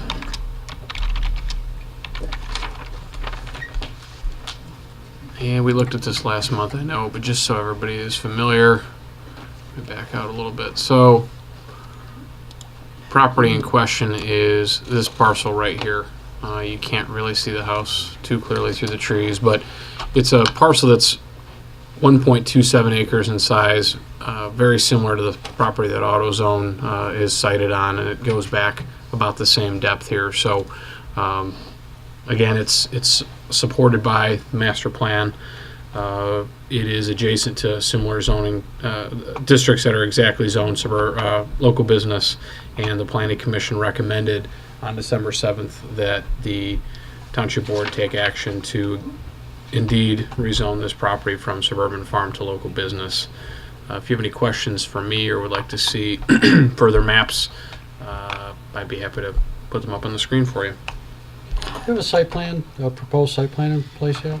Yeah, well, let me back up here and open this. So they propose as a part of this this application, just I'm going to call it a concept plan. Sketch. Yeah. And so that is, I will eventually get to it. That is what he's proposed here, and you know, it's just a line drawing, and it's supposed to depict a building here with parking out front, parking out back, a future basin adjacent to the basin that is behind it, and again, it's very similar layout to the AutoZone project right next door. There would be cross access between the two parking lots. You know, this isn't something that he's bound to, but it's something that our ordinance asks them to provide us so we can get a feel for what could be built. And again, it's a concept. I don't know if Mr. Pope is. Yeah, I can There he is. Yeah, and I don't know if you have any questions for him, but. Well, just this was a concept we actually have now almost. We have a preliminary topography study with engineering, waiting on civil engineering now and landscaping. So we're actually going to have underground retention, and there'll be more parking in the back where you see there. But the drawing here is fairly accurate with the exception of those two things. So we proceeded further and are doing our due diligence with Keft Engineering and Chris Biggers from Big Designs, the architecture on there. So just today I sent over to your office. That's too late for this meeting, but we do have some preliminary. It's more or less finalized. We're just looking at some parking spaces so that we can turn it in and submit that to the township then and do the actual official application. Received all our checklists today from Jason. Okay. Yeah, Mr. Pope doesn't do anything halfway. When we sit down with him, he comes in and he's hired an architect and he's doing designs and he's trying to implement, you know, all of our standards right off the bat. So I appreciate him doing that. He's a local business owner off of Elizabeth Lake Road. He initially, just to give you some background on him, he had initially started to do a project off of Elizabeth Lake Road, similar project off of Elizabeth Lake Road, and then this became available on M59, and he preferred locating on this frontage. So he stopped that process, as I think I mentioned last month, and began this one. So he's moving along, and I think as soon as if you were to take positive action on this request, I think we'd see him. I mean, he's already kind of ahead of the game. We'd see him very soon with his full application to move ahead and develop the site. Okay, very good. Do you have any questions from any of the board members? I think we've kind of talked about this before. Okay, I'd like to see a motion to move this. This would be the second reading, so it would be adopted. That's correct. So, here to make a motion? Mr. Lilly? Make a motion. Make a motion to approve the Pope rezoning for file number 18-026 for parcel 1221-276-020, also known as 7755 Highland Road, from suburban farm to local business. Okay, have a motion. Looking for support? Support. Support from Mr. Ruggles. All in favor? Aye. Ayes have it. Okay. Just like to make Yes, two sir. comments to Sean regarding it. Number one, that site has always been low in the front there, collecting water, and I know that we have some type of a drain in front of the auto supply to take care of some of that water in the front. So Yes. I'd like to see both the elevation possibly raised enough, and also take into account that drain in front of that that used to be used to drain that property off, that goes under M59 and down through the Absolutely. property. So I you just keep that in mind. Sure, and I think you can see the difference in grade here. There's a difference of a few feet, and they are aware of that, and they're probably going to have to bring this site up a little bit, and we'll certainly be looking at Look stormwater. right alongside the, I don't know, can you get over to the sidewalk on this side over here? Can you go over that far? Sure. Go down the road? Yeah, somewhere this side of that hydrant, I believe there's a drain. There is, it's Maybe right where here. that that is draining off of that Bunch of other stuff. end there, so we need to take a look at that as well. Okay, we will do that. Okay, very good. So duly noted. Next item, 11E is are you good, Mr. Lilly, or? Who supported that one? Oh, I beg your pardon. Mr. Yes, Ruggles. Scott did. Yeah. Right. Okay, now moving along to item 11E, which is the MEDC grant agreement for the contamination cleanup at the Four Corners site. Council, you want to add to that? Nope, As it's been prepared? this was on last month. The board might recall I sent attorney-client privileged communication to each board member explaining concerns and issues with regard to the MEDC grant, as well as comments regarding the agreement that we drafted between the developer, the owner of the property, and the township, both that are on the agenda today for your consideration. The last meeting, the township discussed the insurance requirements and or whether there's an ability to insure, and I understand that both the clerk and the supervisor have had conversations with the insurance provider and have sought clarification. I know one of those clarifications is that Craig Manser has provided the township with specific insurance language that should be incorporated into the agreement between the township and the owner of the property. And he's advised that the township should consult with MMRMA regarding the agreement with the MEDC. With the exception that when the information was first delivered to Craig Manser, he was not aware that the work was completed. And since the work itself has been completed and this is more reimbursement action, the insurance requirement has now become a moot point, according to Craig Manser. That's what he told me. Well, you have an agreement with the MEDC. Correct. We'll have to provide them whatever necessary documents they have. But again, from my understanding, they'll want to see that there was some sort of coverage during the time of the activity. Well, I mean, like I said, I wrote my attorney-client privilege communication, and you guys have communicated with Craig Manser, and I just am relaying what I understood to be the agreement. So what you do with that information. I understand. Mr. Colwell, can I add something to that? Well, with respect to the insurance? at this moment in time, we're not Okay. to your doorway. This is strictly the agreement that is, that White Lake acting as the fiduciary on this is where this is at this time. But I will have you come. But I mean, there is things with respect to the insurance that I could add. But Okay. I just want to, I know that if there's anything that their requirements will be met, I know that I've been assured that they'll be met if there is any additional requirements that do need to come up. But the first level of this was to get through the agreement with the MEDC. And that's the level that I'm at right now. The first item on the agenda would be to get through this particular process. Is there a question, anything else that you'd like to address on this, Counselor? Anything else?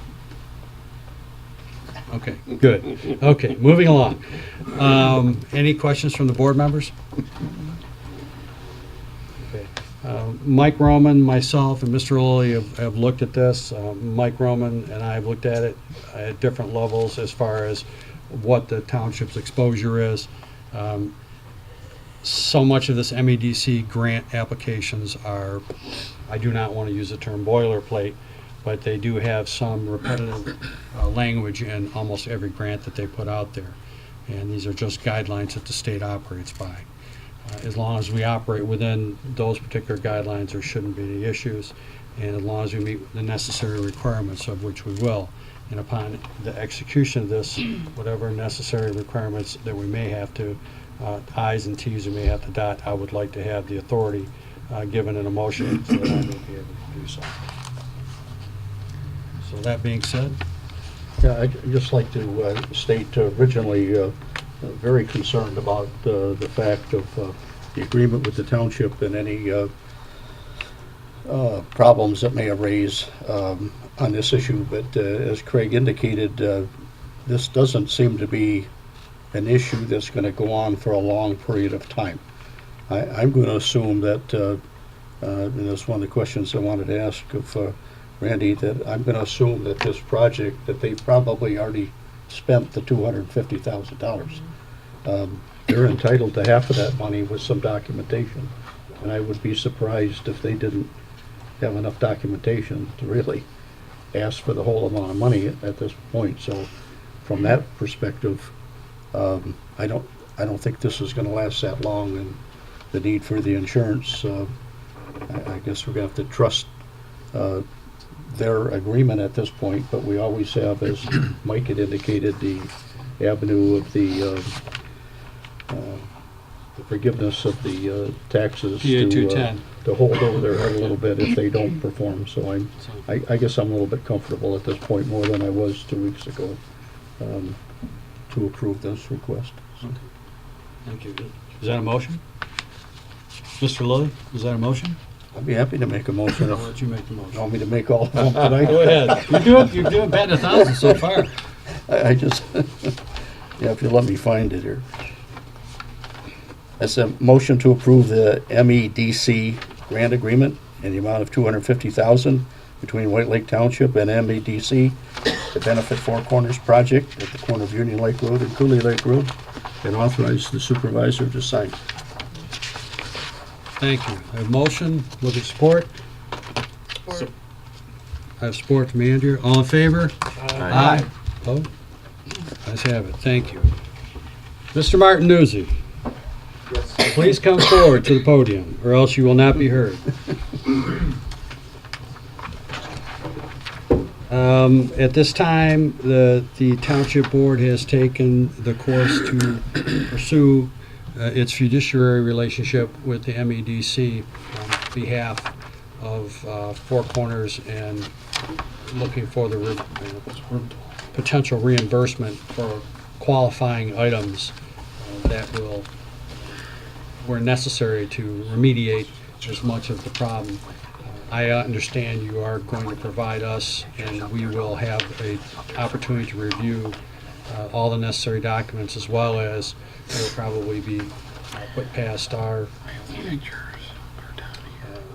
relationship with the MDEQ to make sure that those indeed are the qualifying items that when we had the meeting for the grant, will go forward. So just so you're aware of that. Okay.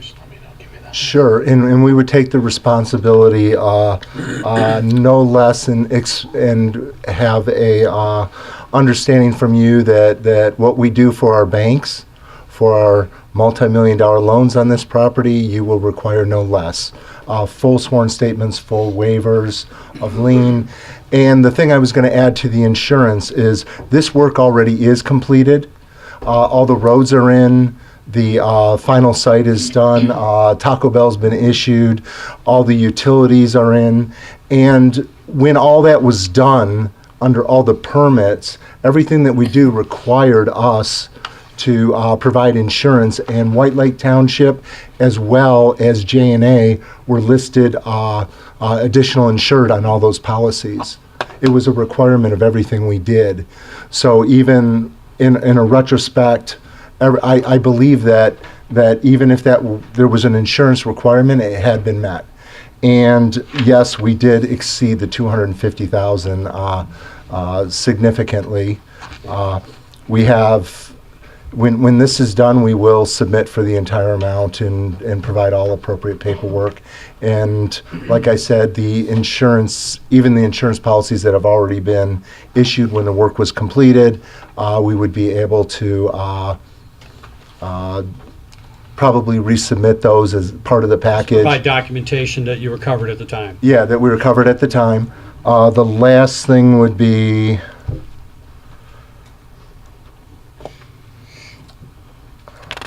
say something with respect to the water. I don't want to be verbose because I'd rather just answer any questions you have. If there's any further questions. And I guess the other thing is that if you were to take the agreement that the township is signing with the MEDC, your council actually drafted the document that we're signing with you, and they're pretty much a mirror image of each other, with us undertaking a few additional responsibilities. But it was drafted by your council, and I don't think we requested a single change to it that had any substance. I haven't heard of any. No. I thought we had already signed it already. I was not made aware that it was signed. I believe we've already signed it as a show of good faith that we were fully on board. Well, we will obviously have to make sure that that document is back in our office. I believe it was. I don't know if it's in process, or I don't have it in my possession. I don't believe the clerk does either. So My draft has draft written all over it. And that's exactly what I was going to say. The only copy that I have says draft on it. So if you could forward me the final copy that doesn't have the word draft on it, I'll just get it re-executed and move it forward if this is approved by this board. yeah, we will need that done. And there was one or two concerns that were put out by a couple of the board members, and one of them was that you do know that we can hold a PA 210 over this if for some reason there's an issue, that this board does have the authority to revoke your PA 210. Yeah, we've always understood the PA 210 ramifications. So they're significant. So I believe that you will act in good faith and will provide us whatever necessary additional documentation that may be required by the MDs. Supervisor Kowal, if I may put a feather in your cap and that of the senator over this thing, this project and all the problems of this project were significant. And they were unexpected. We looked at everything that could ever be out there from brownfield, but brownfield could have delayed it another year in the potential losses. And when Senator Kowal stepped up to the plate, intervened with the DEQ, and got us to the MEDC, we are forever grateful for everything that he did and everyone from this township that helped to facilitate that. And that will not be forgotten, and we will do whatever is necessary to make this smooth. And like we said, it is done. It's already completed at this point. Very good. Okay, any questions? Yes, Mr. I'd just Lowe. like to ask Randy, one of the agreements had a breakdown of what the costs of the 250,000 were going to be. Was that in the first agreement or the second one? That was in the application to the state. That was not necessarily cast in stone. They were looking for guidelines on the approximations of different areas of where that. Let's just ask Randy, that you do agree with the cost distribution that the state has offered you as far as the 250, because there was a township contribution there as well? We asked for over $1 million, okay, because there was so much more on this. Just like one of the biggest issues was that we couldn't perk, so our underground detention became enormous in the costs and everything, and the soils that we had to take off site. That was not really something that we could get. But as this sits right now, I think that when I look at our allocations, where it says like the chemical gaskets for the water main, those actually I think came in a little closer to 78,000, and then there's another water main issue that was 18. So we're maybe 20,000-30,000 off there. The biggest upside was the soil remediation, the hundreds of thousands, and then also all the barriers that we had to put up within the building and other, the Taco Bell, we put in a vapor barrier. In our building, is going to cost us $28,000, I believe, to do the vapor barrier on that, of which it's not finished yet, but we put the $14,000 down we have a down payment of $14,000, and we'll owe $14,000 on that. But Taco Bell's all paid off and everything like that. We just have the amount of money that's left to spend is, I believe, $14,000, and it is done. It's behind us. And if you've looked, you've seen the footings are coming out of the ground on the residential. You're going to see poured walls, and hopefully this time next year we'll be leasing apartments. Just to clarify what I was asking, I think it was part of the first document, was there was 129,000 for the special chemical resistant gaskets. There was 100,000 for the bentonite barriers, and it was township administrative costs of 20, and you agree with those? Yes, and with respect to the township administrative costs, those have already been passed through to us. All your inspections of No, having J&A. Not in relationship to this grant. No, that is strictly a fee that's, when a grant goes through the township, it's handed almost like a special assessment district now. Simple fact that this is not going to be an ongoing project, I believe that the board may consider reducing that, or because of the simple fact this is going to be a 1 or a 2 time cursory review and then putting it on to the state for approval and handling back and forth. So this is going to be a very small windowed. This isn't going to go on for 10 years, and so I believe that the township board does have the ability to look at that particular fee.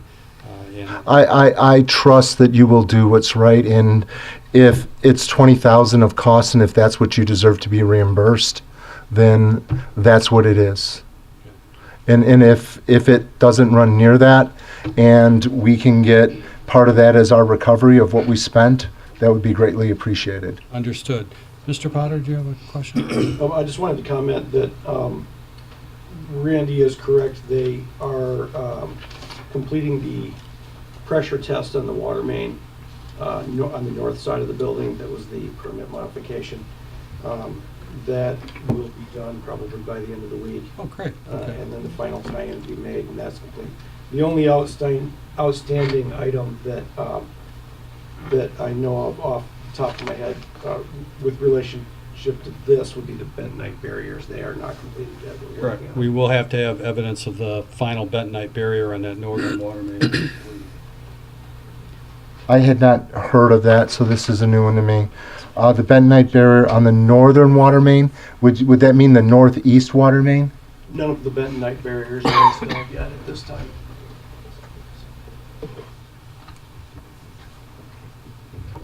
We've agreed on the locations per the permit requirements. Yes, it has to be per the permit requirements. Jason Ronish, and And this is all subject to, and just to clarify, this is subject to the township's approval to make sure that everything is done according to the site plan, whatever necessary precautions, and this would be one of them, probably one of the final ones.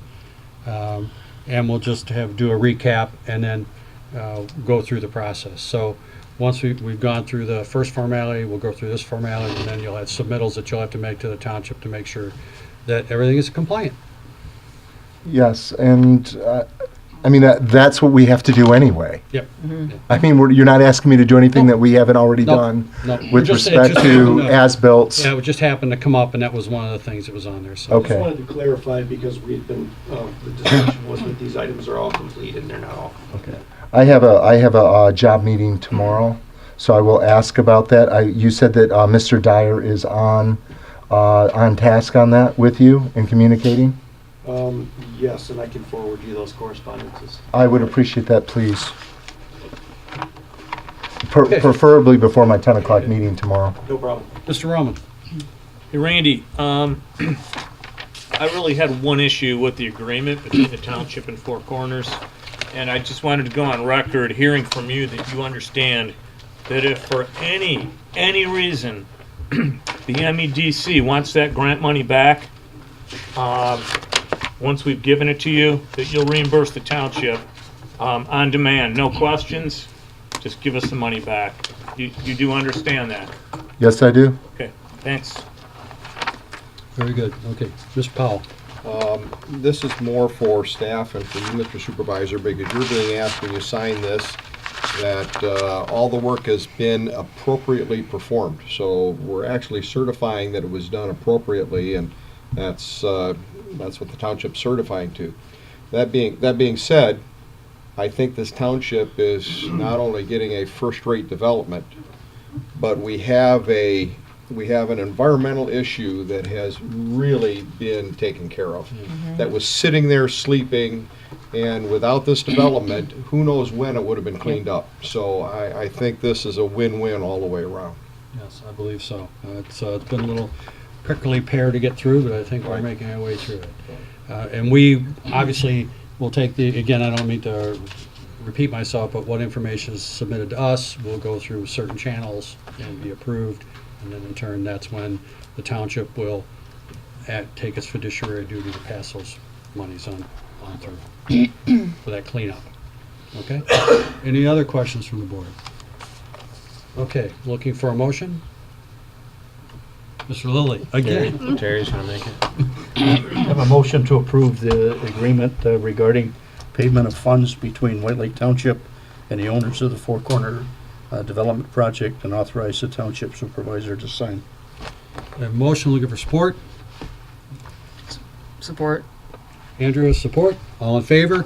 Aye. Opposed? Randy, thanks. Thank you, Very good, Randy. Thanks for your Thank patience. you. And I haven't stopped in the Taco Bell because I can't get in there. It's too darn busy. I know, when we get Tim Hortons It's nuts. open, then it'll maybe, Yeah. I don't, put it this way, I can tell you from the owner, I spoke to the owner, because obviously we want to do other Taco Bells, and we want to ask him if it's been successful. It is killing it. Good. Cool. It is absolutely killing every projection in the first month. Very good. All right, thank you. Good night. Thanks for coming. Next item on the list is new business 12A, police fleet body camera purchase proposal. Chief? I've been to the Taco Bell. It is delicious. Well, you got in. With the siren running. Yeah, that's exactly. Priority. Before you start with the fleet body cameras, I wanted to introduce our chaplain. He happens to be here. Chris Todd from Oxbow Baptist is back there. He likes to come to the meetings. I didn't ask him to. He just stand up, here Chris. because he cares. I couldn't ask for a better chaplain. I wasn't sure how the program was going to be, how successful it was going to be, but he comes to our morning briefings on occasion. He's gone out to calls with us. We was at a morning briefing, and we had a sudden death that he went out to and assisted the family. And he's one of the guys, and I just wanted to say that I appreciate you. Thank you, sir, for your service. Okay, so this was a heavy lift for us because body cameras are important, and it's been a ever-changing process because of the legislator, and they finally got their bills together and made some laws in reference to privacy, and we now feel comfortable with those laws that are settled in, that we can now proceed forward with body cams as well as fleet cameras as well. Sergeant Ivor did such a good job on this and put in so much work that I'm going to have him present the data to you. Thank you, Chief. Board, thank you. So you had, I believe you had before you the proposal that was typed up.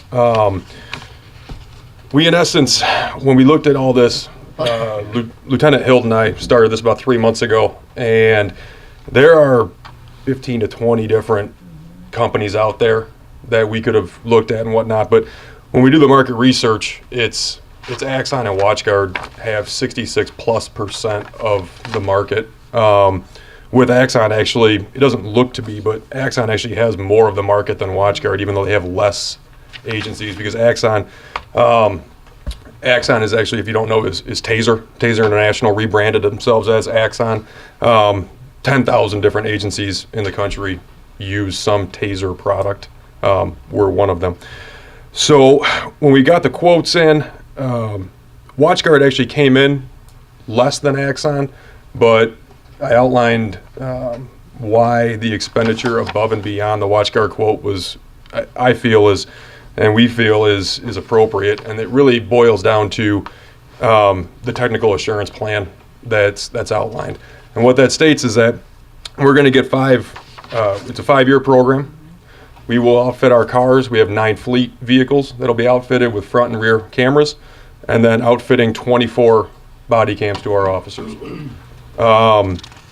What'll happen is we get the expenditure, or we do that expenditure, we get that equipment, and at year 2.5, Axon is going to give us all new equipment for the cost of what we've already paid.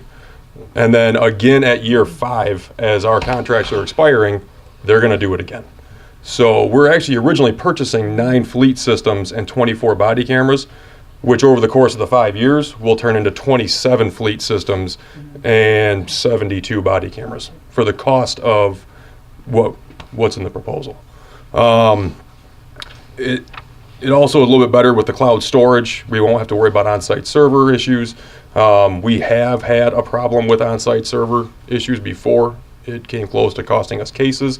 And everyone has their day in court, but if we're getting shot down case-wise because we can't present evidence, then that's manpower essentially wasted. And we want to be able to take our cases to fruition.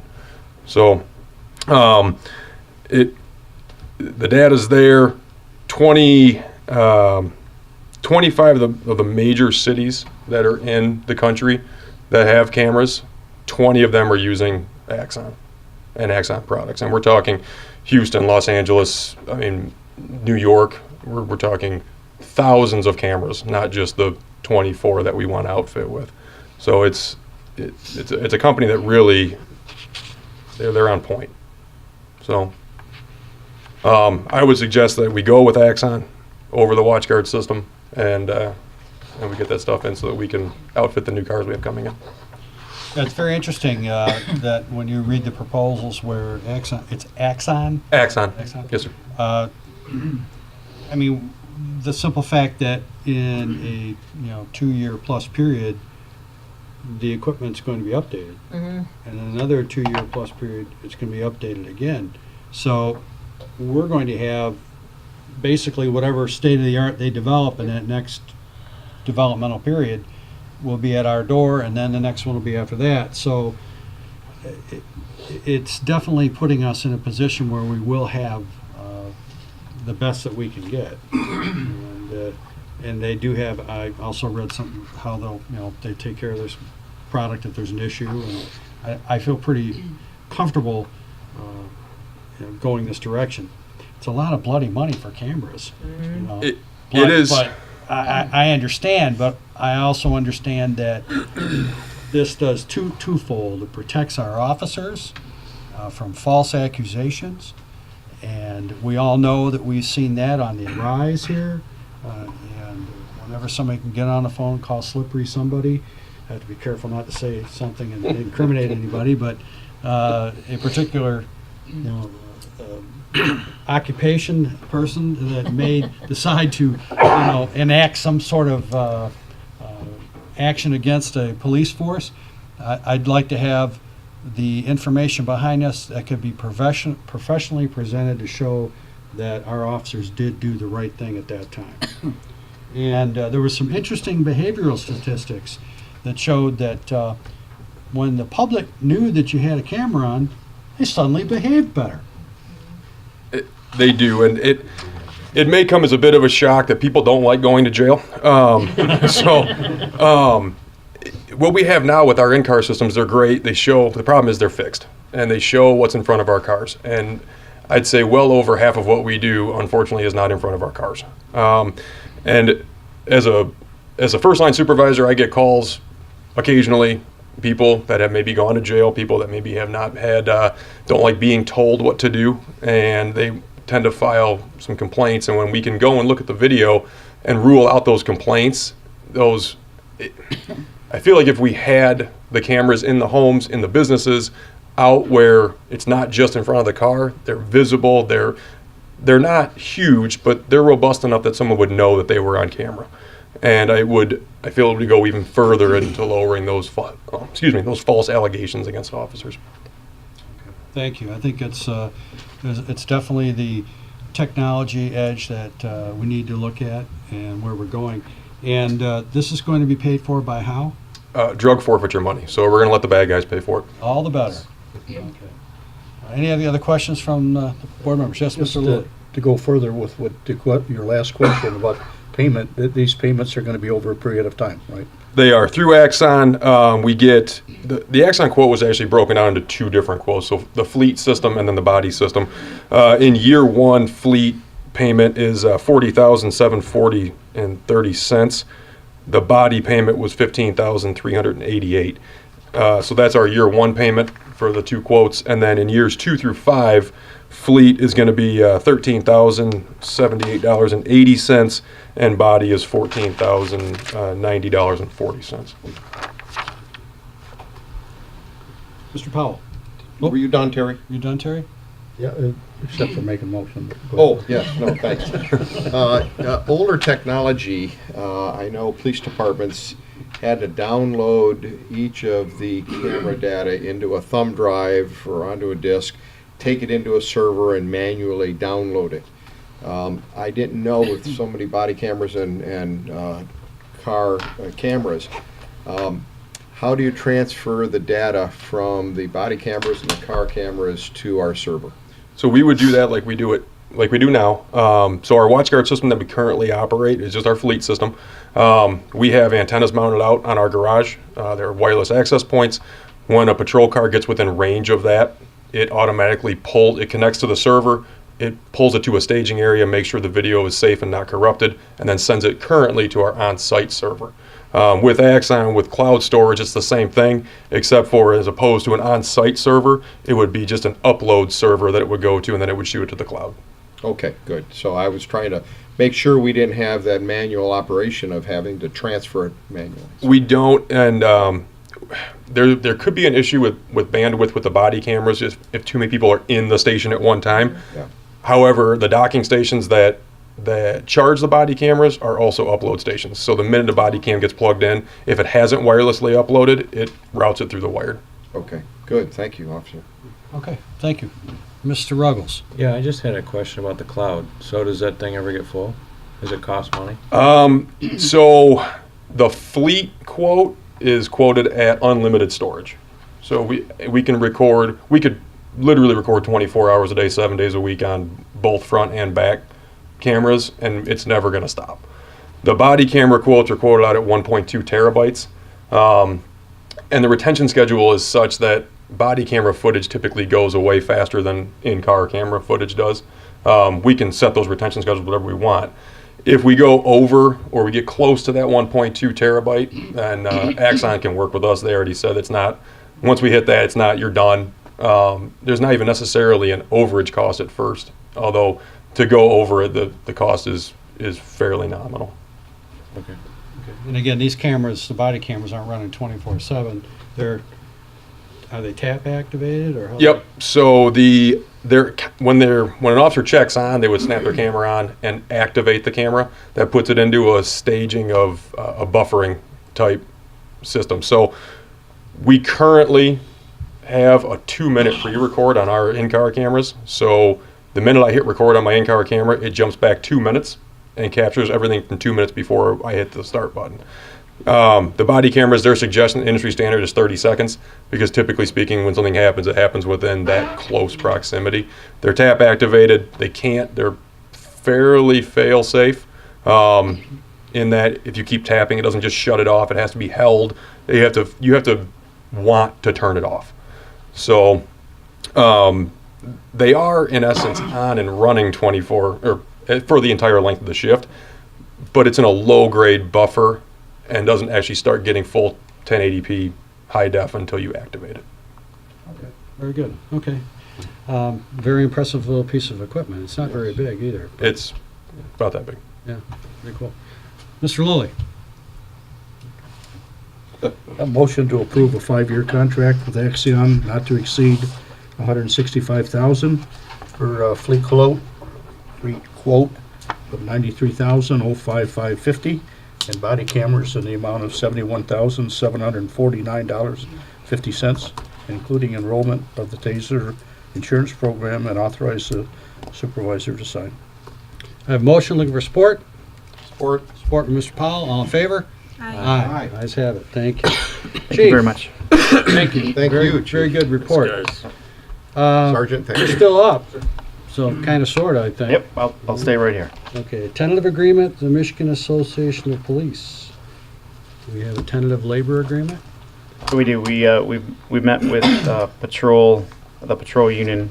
We've met several times, and we came to a tentative agreement that we discussed in closed session, and it's in front of you now. Okay. All right. Any of the board members have any questions on the agreement?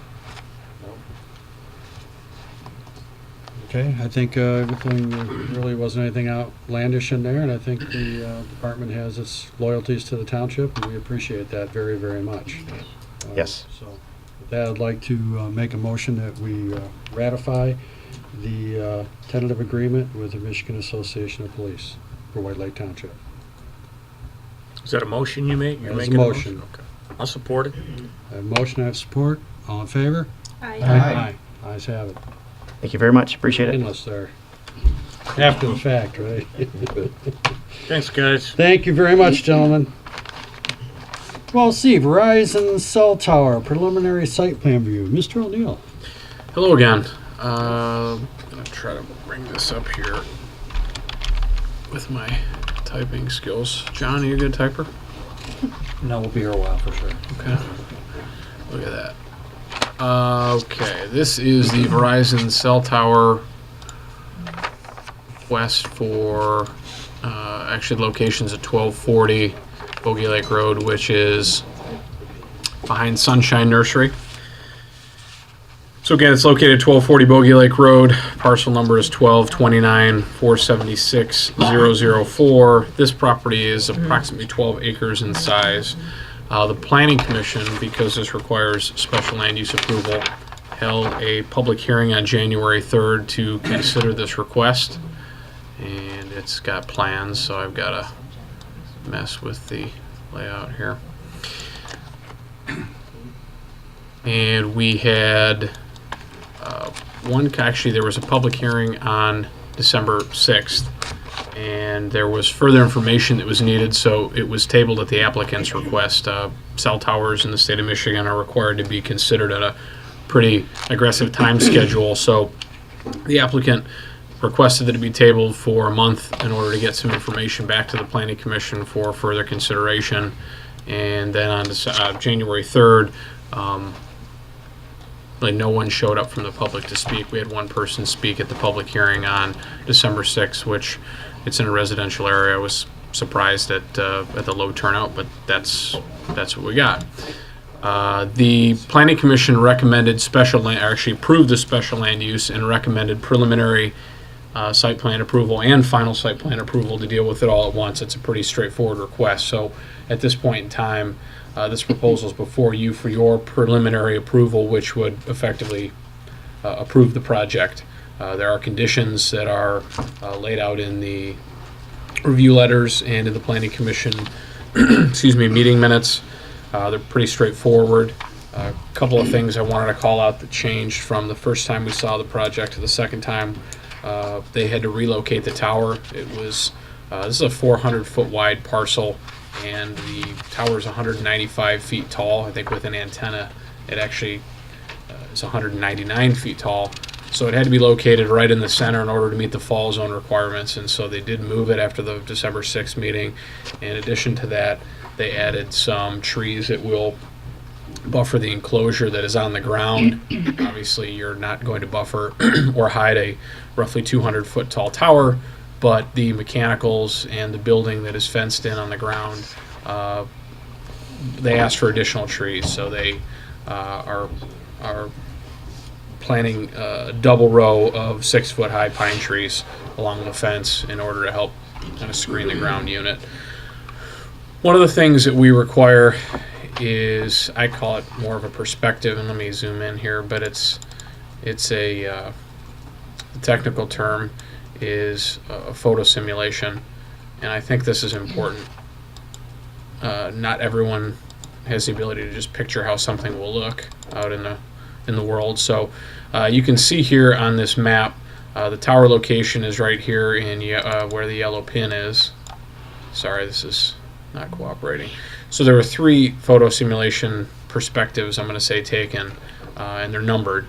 So as we roll down here, you'll see that obviously behind number 1, you're going to see the tower. It's pretty tall. So that is what the tower will look like in, standing in the backyard of this home at number 1. This is what the tower will look like standing in the backyard of number 2, which is a little further away. Let me roll back up. And then from Bogey Lake Road, where the number 3 is located, this is what the tower will look like. And you can see it here kind of in the distance in the red circle. That's necessary to give the Planning Commission an idea when they're considering the special land use on the impact. You know, nobody wants a cell tower in the backyard, but nobody wants to drop a phone call either. So it's one of those things that every community struggles with because nobody asks to have it in their backyard, but everybody has a cell phone. So Planning Commission was sensitive to that, and you know, there were some discussions about, you know, the impact. Primarily, the concern was, yeah, obviously there are existing homes, but one of the considerations is it won't have an impact on future development in the area. If I go back to the aerial, you'll see that there's quite a bit going on in this area right now. This is Cedar Meadows subdivision. This property is privately owned, and we've been in discussions with the owner to potentially develop it in the coming years, or he's interested in potentially developing it. What is interesting, and if you hear from the applicant tonight, you may hear from them as well, is that they began negotiating with this owner, and then for whatever reason it didn't happen, so they negotiated with the folks here at Sunshine Nursery. I received an email of objection from this neighbor who thought it would impact his ability to develop the property, but then asked that we require him to negotiate with him so he can place it on his site in a way that might make it more palatable. So obviously the township and the planning commission and our department don't tell people where to put things. We don't force parties to negotiate with each other. We tell you what the ordinance says, and we impose those regulations because they are the law of our township, you know, as far as land use is concerned. So I found that to be kind of in conflict. So that was discussed at the planning commission. So with no offense to that owner, but that's not something that we're going to do. So there was an objection by him, but it was just that he wanted to have it on his property is what it boiled down to. So beyond that, there are some conditions that were attached regarding the design, and that the foundation be reviewed and certified by an engineer and reviewed by the building official before construction. There has to be a removal agreement, which they've already furnished to us.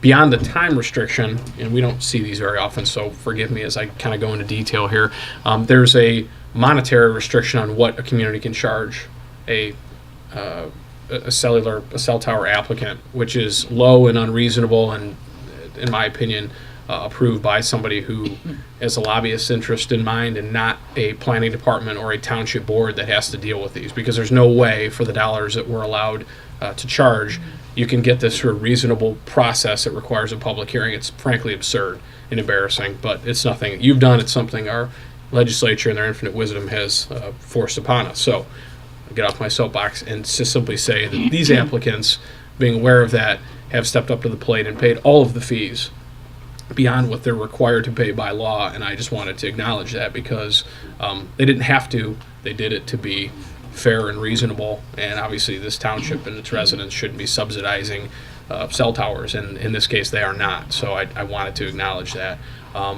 Lisa has not seen the removal agreement yet. I wanted to get it to a point where it was approved through the process before I incurred further fees, and I will ask if the applicant at the end of this is willing to cover the cost of that review. But it's a pretty straightforward document that you know, every tower we have is required to provide and then record against the property. They'll provide us a copy of their access easement so that we know that they have access to this property, and it's part of their lease agreement, and they are aware of that and have acknowledged that requirement. And really beyond that, it's a pretty straightforward request. If you have any questions for me, I didn't intend to give the applicant's part of this report, but as I get going here, it just seems... kind of worked out that way, didn't it? Well, you know, I'm just trying to make it easy on them. But no, I just wanted to really give you kind of some background on where this started, where it's been, where we're at now, and what we may have ahead. And the applicants are here. Mr. Bob Prisbillo is in the audience, and I'm sure he'd be happy to answer any questions you might have for him, and I'm happy to answer any questions you may have for me. Well, cell towers today have sort of become the telephone pole of yesterday. Necessary. And they're necessary, and we're seeing more and more communication go without landlines. Right. I read a prediction somewhere 2035 or something like that, the landlines are gonna just be gone. And everything's gonna be heading to the cell technology. Yeah. So I don't know how true that is. You're in the industry. That's somewhere in it? Well, as of I hope so. December of 2017, the cell phone became more prevalent than the landline. In other words, more people had just a cell phone and no landline at all than had a landline. And you're gonna have to identify yourself. Sorry, Rob Lavelle, I'm an attorney for Verizon Wireless. Bob Prisbilla, who was mentioned a moment ago. Interesting statistic, and it shows you where the world is going. Yeah. Okay. Another one is that 93% of all 911 calls come from a cell phone, which Really? is not terribly surprising when you really think about it. It's what they have on their person when they're. Good point. Yeah. Good point. One thing I wanted to add, because I think it's important, beyond just the appearance of it, this cell tower, I believe, if it reaches 200 feet, it must be lit. And they're required to get FAA approval. They had gotten FAA approval in the original location, which they moved 10 or 15 feet. About 100 feet north. About 100 feet, we had to move it. Was it 100 feet? Yeah, it was. Yeah. Okay, we well, I'm just needed missing a 100 zero. variance otherwise. Right. Yeah. So they moved this. It's on the same property. It moved slightly north, and so they're going to have to go back and amend that. They told the planning commission that they're 100% certain that they'll get that. That is a requirement, though, that they get that approval, and that it also not be lit.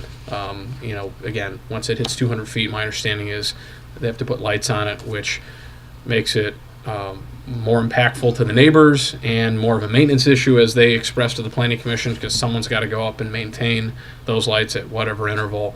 So I think it was important for the record to reflect here that there are no lights proposed on this tower. Now, obviously on the ground for the building, there'll be lights for, that will turn on when people get into that area and maintain, work on it, which is, I'm told, roughly once a month? Once or twice a month, we'll be out to the site for about an hour. So I just wanted to make sure that Technical was... updates, things of that nature, preventative maintenance. Correct. They're pretty much autonomous. I mean, when they operate, they're plugging and running. Is there a generator on this site? There is proposed a generator, yes. They're just a murmur anyway from the distance. So Yeah, those towers that were built without them, we've seen over the years people coming in and requesting that they be added, to them. yeah, It just sort of hardens that infrastructure. part of the grid, in a sort of sense, our communications grid. Any questions from the board members? Ms. Smith, anything to say? Not necessarily a question. I had some residents contact me about this, just concerned that it would create their home value to go down, or the area to be changed. So I did talk it over quite a few times with Sean, so I have a lot of information. I've read the packet in its entirety. I communicated back and forth with some residents that were concerned. It is clear that the coverage does improve, significantly. One idea that we did kind of mull over, Jason and I, in planning, was to make it look different. If that would appease some residents that are in the surrounding areas. I don't know the details of what that would entail on your end. For example, in West Bloomfield, we were talking earlier, and in other states, they look like trees. That's an option, but I don't know the details of that option, and there's no residents, I believe, to speak upon it here today, correct? The height's different. The height's different. Thank you. It's different. It's shorter. You mean the Okay. Thank you. Appreciate that. So, that's it. I was contacting residents. I explored as far as I could. I sent them if they had additional questions to Sean. And no one's here to speak to object to it this evening, so I did my best to listen, to residents on it. But as I mentioned, we had one person a neighbor show up at the public hearing to air objections, and frankly, I was surprised, because anytime this again, no one asks for this to be placed in their backyard, so I expected this. Yeah, far have a cry from dozen. 10 years ago. Yep. Sure. Yes. Sure. Huge difference. Any other board members have anything to say? Question? All I just say to the planning commission, I think one of the biggest things we looked at was lighting. And with this out not being 200 feet, it won't be lit, so that was the biggest hang up for us. Mr. Powell. Couple observations in looking at the change in coverages. Certainly, this is a very poor area. The other poor area is Duck Lake Road, Cooley Lake Road intersection. Please, you have to do something. The only location that might be better would be in my backyard. It serves both areas. Hint, hint. Hint, hint. But, it's my understanding, and maybe you can help me, if you didn't have a tower of that size, then you'd have to have multiple locations, and we'd have more people upset at us because we're going from one location to multiple locations in order to have more smaller, lower towers than the one larger one. Is that correct? That's correct. Basically, that's correct. That's the kind of information we provided to the Planning Commission with our RF, radio frequency engineers, going through that concept and what it is. And to be candid, this particular site, I prefer the tower to be even bigger than it is, because the coverage area would have been larger in that circumstance. But it was mentioned a few moments ago about the 200-foot rule of thumb from the FAA, and so it's at 199 in order to avoid that situation. And I mean, it's 199 with the lightning rod. Yeah. But in any event, the concept of having it tall enough to be able to make the coverage zone, be able to deal with that rather than multiple, smaller, 100-foot towers is basically accurate. There's a diminishing return as you drop at some point. So at some point, even doing multiple 100-foot towers is actually not as good as putting up a single one that covers that same area because, like I said, it's diminishing returns after a certain amount of time. In reading the data, I did see that you at least certified the fact that the school system didn't want to have any part of it, and DTE, or International Transmission Company, didn't want to have anything to do with it. Ideally, it would be great if you could have been on the water tower or the ITC tower to kind of hide it. I know there are several users on the ITC corridor along through there, and thought maybe you could just put them along there and you could take care of this whole area. The only other question that I ask as part of the site plan approval, and Sean, the number of locations change slightly depending on what drawing you have. The pin appeared to be placed neatly between the two homes to the north. The red one that you have there appears to be more behind one of the homes than right between two homes, and so I think the tower is almost exactly where this red dot is. It's very close to being in the center of, and I can go back, there's a plan shows, it's almost exactly in the center of the property as you'd go east to west. Yeah, and east to west, there's a lot of room to be able to navigate that, because that's the long dimension of the site. So it's 1,276 feet deep at where the property is rectangular, and it's within 20 feet or so of being just dead center, 15, 20 feet. So it's right, I mean, without getting a scale out, it's... So I wasn't too as concerned about the distance off of this property line. I was trying to see if it couldn't be located down the property line between two homes. So out of neither of the picture windows in the rear of the houses did that tower sit in their view, looking out their windows of their house. They're not going to change it in their backyards, but no site plan that they have, nothing except the aerial identifies where those homes are. As you know, when subdivisions are designed, fire hydrants, manholes, DTE, pedestals, transformers, they're typically on property lines to not diminish either property.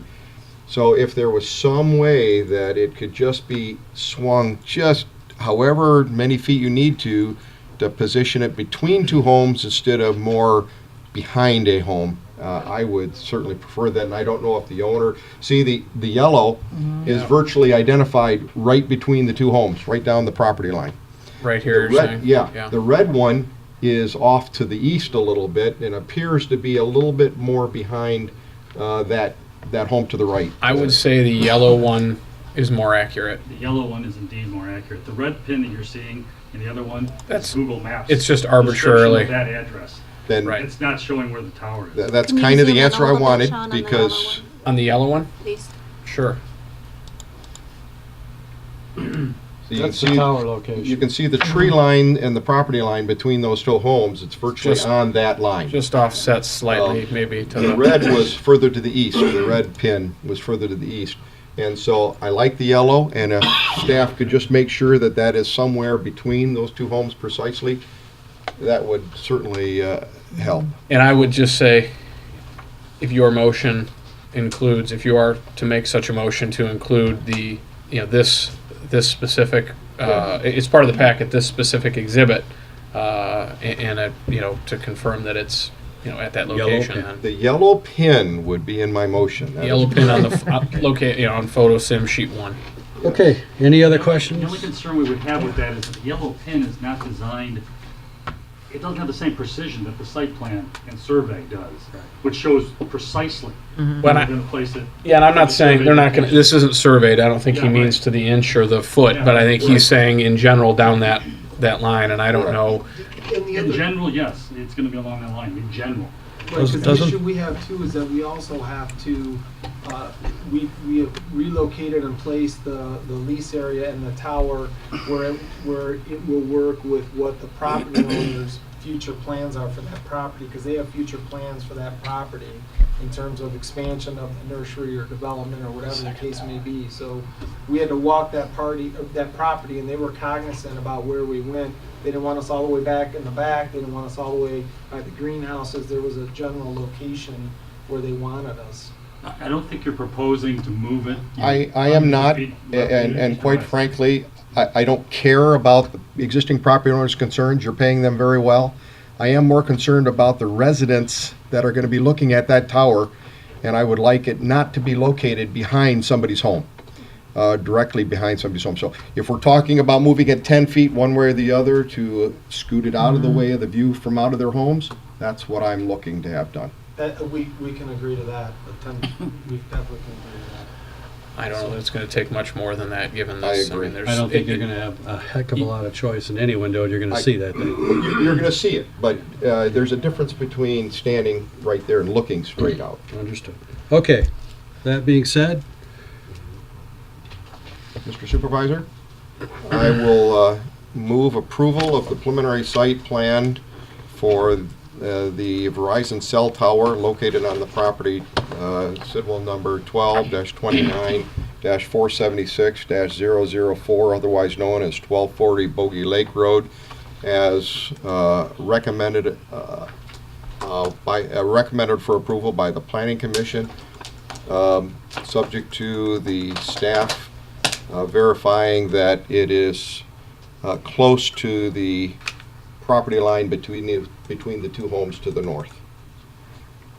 could I ask that just the review comments and the Oh, conditions? yes, of thank PC you. be And added certainly comments? subject to our consultants and staff's review comments. And And the attorney review of the agreement.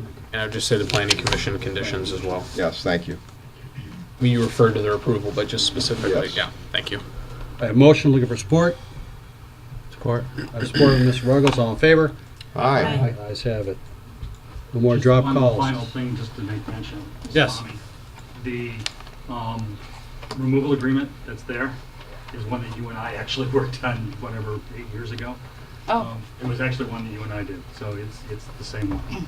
So I have zero recollection of it. that's okay. I'm not, You're I'm not not allowed to particularly- change it because you already approved it once. It's memorable. I'm just trying to suggest that, the agreement is something you've seen. I just had a question for the attorney. I'm not a Verizon user. I use a different service. Will this still help my reception? This particular site, when we first put it up, the answer was no. But the point of the matter in this case is that the party who's putting this up is not Verizon. It's a tower company. And that tower company is going to want to have other co-locators go on to it besides Is that Verizon. American Tower? No, it's not American Tower. It's Parallel infrastructure? they've changed the name recently to Land Lease, but in any event, Parallel is putting up the actual tower, so there will be other co-locators. So if you've got AT&T, again, shame on you, but if you have AT&T, I took Cricket. Cricket is actually Verizon. I've had no problem. Cricket is actually Verizon. Yeah. Really? Sorry, Cricket owns Verizon, or Verizon Well, I owns went from Cricket. Verizon to Cricket. I saved a ton of money. Cricket is a stripped-down version of Verizon. Yep. No. A full-time Verizon. Anyway, the point of the matter is that actually your Cricket phone actually will almost instantaneously be better. Good. And Could that's I ask circumstance because you have Verizon. What is your timing for completion of the tower? We will be building probably in the spring, but we're running the frost law, so depending on our frost laws. And with the government shutdown, that has hampered our FCC approval, so it may be pushed back farther depending on how the government shutdown goes. You folks are one of 24 different federal and state agencies we have to get approved each and every tower. And several of those are federal agencies which currently are not working. So the short answer is spring, but depending on the shutdown. Yep. We're here. Do you mind repeating? Good. Parallel? Parallel. Thank you. Okay, thank you very much, gentlemen. Thank you. Have a great evening. Moving on to item 12D, fireworks permit. Mr. Lilly? Okay. John, are you prepared to discuss that, or do you want me to? Go ahead. We have an application for the White Lake Citizens League for fireworks. Find my notes here. For fireworks on February 2nd, as part of their little get-together as Citizens League, and they also requested as a addition to their current request that we add rain dates of February 9th and February 16th. That John has no problem with adding those. So request that, I'll make a motion to approve the fireworks permit.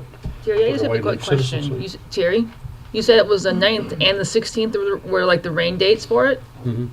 I wasn't aware of the 9th one. What's that? I wasn't aware of the one for the 9th. I was only aware Well, of the they one for the called up 16th. and requested. No, they must have added that. It's a really cool activity. People, and yeah, This I just mean, come in a standing in the couple middle of days White Lake ago. watching fireworks. It's totally cool. Okay, so that's a motion? Yeah, it's a motion. Okay, a motion. Support. Support, motion support, all in favor? Quick Whoop, question. Quick question. Quick question, John. What if the ice is too thin? Do they have an Uh, alternative spot? Or what No. do you do? No, because this shoot is subject to what they submitted to me. Their site plan shows that specific spot because it actually, the fallout area is dictated by where they put it. Okay. So if they move spots, they're gonna have to resubmit an application and resubmit a site plan, show me, actually not an application, but a site plan, show me where the shoot's gonna be. Okay. Yep. In case of weather circumstances. Absolutely. I would say that they're gonna be hard pressed to have that show, because I know Jason from Gen X says he wants at least 6 inches of ice before he would even consider having a fireworks shoot on the ice. Do you make the call for them as to whether they go out there or not? Absolutely not, no. No? That's their own Fire call. department stance is, I'll be honest with you, the ice is never safe. Okay. Yeah, the ice is never safe, and I would be foolish to say, hey, so you're good, go out. Yeah, we tell them, I'll never, the ice is not, there's too many uncertainties with ice, yeah. John, if I remember right, wasn't there a DEQ permit in there? Well, Yes, yeah, should be a DEQ permit too, because it is still a body of water, but yeah. Yeah. Where were we with that? Water yesterday. Yep. Motion. So if people going to that We're just island, they getting, keep it. I got a Get Lily on motion. board. Andrea seconded Yep, it. everybody, I did. There we go. Now we're just getting ready to call for all in favor? Aye. Aye. Ayes have it, okay. Hi, John. You know, when I come to this board, I seem to always be the last guy, the last thing on here. We like Save the seeing best for last, John. Well, I'm gonna just we should touch on this move him up. real lightly, and then I'm gonna let John work on this because I will tell you that about a year and a half ago, I had a conversation with Brent and John, and it started out with why don't we have a rental ordinance? And Brent went, I've been after doing something for some period of time. So that got us together, and we got John, and we talked to Jason, we talked to Sean, we kind of went around and picked the different departments' brains and see what's up, and we had the opportunity to look east to a neighbor in Waterford who has had a very successful program for quite some period of time now. So we're very fortunate to have Mr. Hills from Waterford give us some insight, which was extremely helpful. and Sherry's kind of ran with all the administrative end of it, which has helped us find more things. So it's really been a big group effort of a lot of people, and this all sparked out from an event.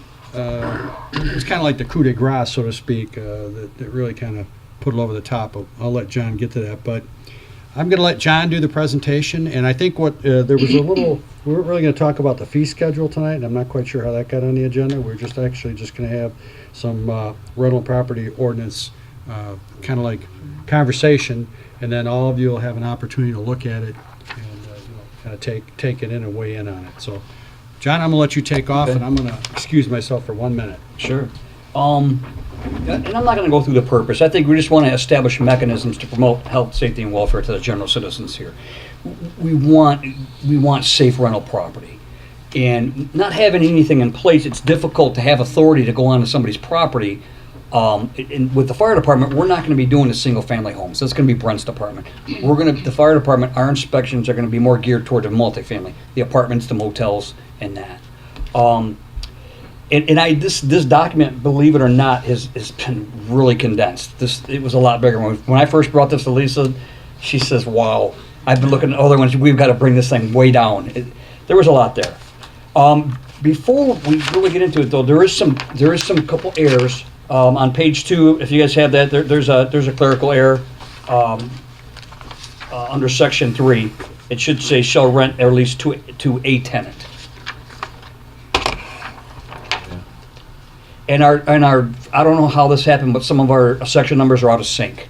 So we're going to correct that. We just started looking at them, and it happens. We had a lot of sections. Like I said, this was a huge document, and as we condense it, the numbers have gotten out of sync for what we were going to reference. The final thing I want to bring up is a question for Lisa. I just caught this today under section 8, inspection guidelines. I'll read it to you real quick. There's just a little spot here. It says the adoption. It has to do with the guidelines, but it says the adoption of inspection guidelines and minimum standards shall not be construed to relieve the owner or agent from compliance with any federal, state, local laws. Do we want to move that? Because we don't really want to adopt our inspection guidelines, correct? Because that kind of marries it to this document. And if we make any changes to our guidelines, what we're inspecting, we have to actually re-adopt it. Is that correct, or am I misreading or misinterpreting that? Well, I mean, I guess I don't recall. The very beginning of that sentence says township officials shall prepare a list of inspection guidelines and minimum standards. Yeah. And as you recall, we talked about having these guidelines so that it's enforced equally across the board. Yes. Whether you take formal action, township board take formal action to adopt, or it's an administrative decision where you have formal adopted formal prepared guidelines. There's nothing that requires it one way or another, so long as you stay consistent. Yeah, and I guess my question is because we it would really complicate it because we have adopted guidelines. We have adopted the ICC codes with the plumbing code, the building code, the fire code. You could take that word out. Okay, that's because once I was looking, it would be difficult. We'd have to come back here a lot because our list might be substantial. Then after we start doing this and get in this program, we may start condensing that also. But then we'd have to come back and re-adopt, and I don't want to get into all that. That was the only thing that I found. You guys have no idea how many times I've read this document. John, just very quickly, you said section 8. Yes. I pulled my eyes to the next page, page 6, and there's another section 8 and 9, and then a section 10 missing. Yep. So there has to be. And I'll explain that. It's probably my fault because, and like John said, he put together a very, very lengthy, comprehensive document, which we've really tried to slash down to this packet in front of you. And I just think the numbering just got messed up. Yeah, we're still a little bit of housekeeping. Right now, I just thought it would be nice to bring it to the board now to talk about it a little bit, just so you folks knew that it was coming. And, give you some time to look at it and digest it and come back to myself or in particular John. And, I'm sorry. To clarify, I have section 8 and 9 in my copy, so the 8 should be combined. Well, on page 5, mine has section 8 on bottom of page 5. Yes. And then over on page 6, I have section 8 at the top Yep. again. I do too. One's Okay, well, inspection, the other one's. It did have, we're gonna clean that up. Yeah, okay, It's that's just some not- clerical stuff, yeah. Sorry about that. It's okay. And while we're still on section 8, I apologize. I've got a little bit of an issue with legislative bodies, and mostly at the state. They adopt something that sounds very good, and then when it gets into staff and down who's actually writing the standards, the actual ordinance is this thin, then the standards that you're alluding to is 3 inches thick. Who's going to approve this eventual list? Well, that's what John was just asking about. Yeah. And I think John's intention is that he and Brent develop the list and run with it without having to have it approved by this board. Mike, if I could maybe help you out there, the lists were more procedural, and we figured that instead of getting it as part of the ordinance and having our procedure set in stone, it'd be something that we could work with, just between myself and the fire department and the rest of the staff, and as better ways of doing certain things come about, we can go to them without having to go back to the board for approval for them. But it's just a procedural thing. It's not the lists of the inspections or the mandates and stuff like that. It was just our procedural thing, and it'd be like on when we request for registrations of properties, how we're going to go out and do our inspections, because according to Janine, the township assessor, just single-family homes that are not reported as homesteaded is close to 1,000. So we don't want to have to start off with 1,000 rentals in month 1. So our procedure was to maybe go section by section over, a 2, 3, 4 year period.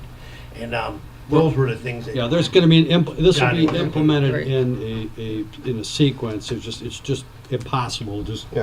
flip the switch. I would just hate for somebody to be knocked down because there's a foot of shoe molding not on a section of the wall. No, that's kind of where I'm We're going. looking for life This safety is more life stuff, safety type life inspection. safety stuff, Mike. Okay. This is the kind of stuff that you're going to get a little bit of an eyeful here that maybe you haven't seen of a couple things, and this exists. It's unfortunately alive and well in White Lake Township. These are pictures from the ordinance officer in an undisclosed location, stuff that has been corrected, but this is kind of was the catalyst to this. Yeah, and we're looking for like smoke detectors, carbon monoxide Go ahead. detector, getting sleeping areas out of basements that aren't protected with egress and stuff like that.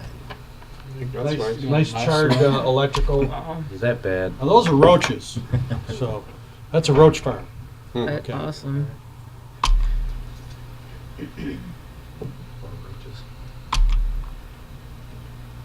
The fan works very well, by the way. Yeah.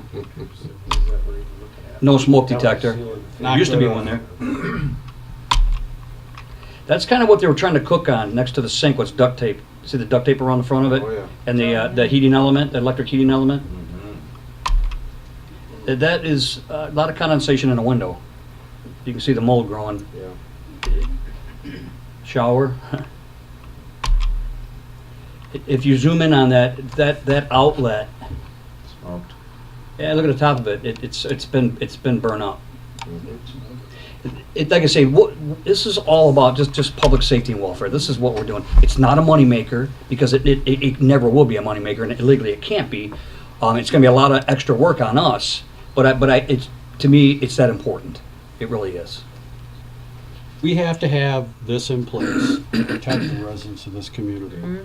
And seeing and having conversations and being a landlord myself and being subject to the inspections, I have no objection whatsoever. I welcome it, okay? Because it gives me a credential that shows that my facility is fit for habitation. And I will tell you that from a landlord standpoint, and I told John this story, I had someone tell me that I was not the landlord I should have been.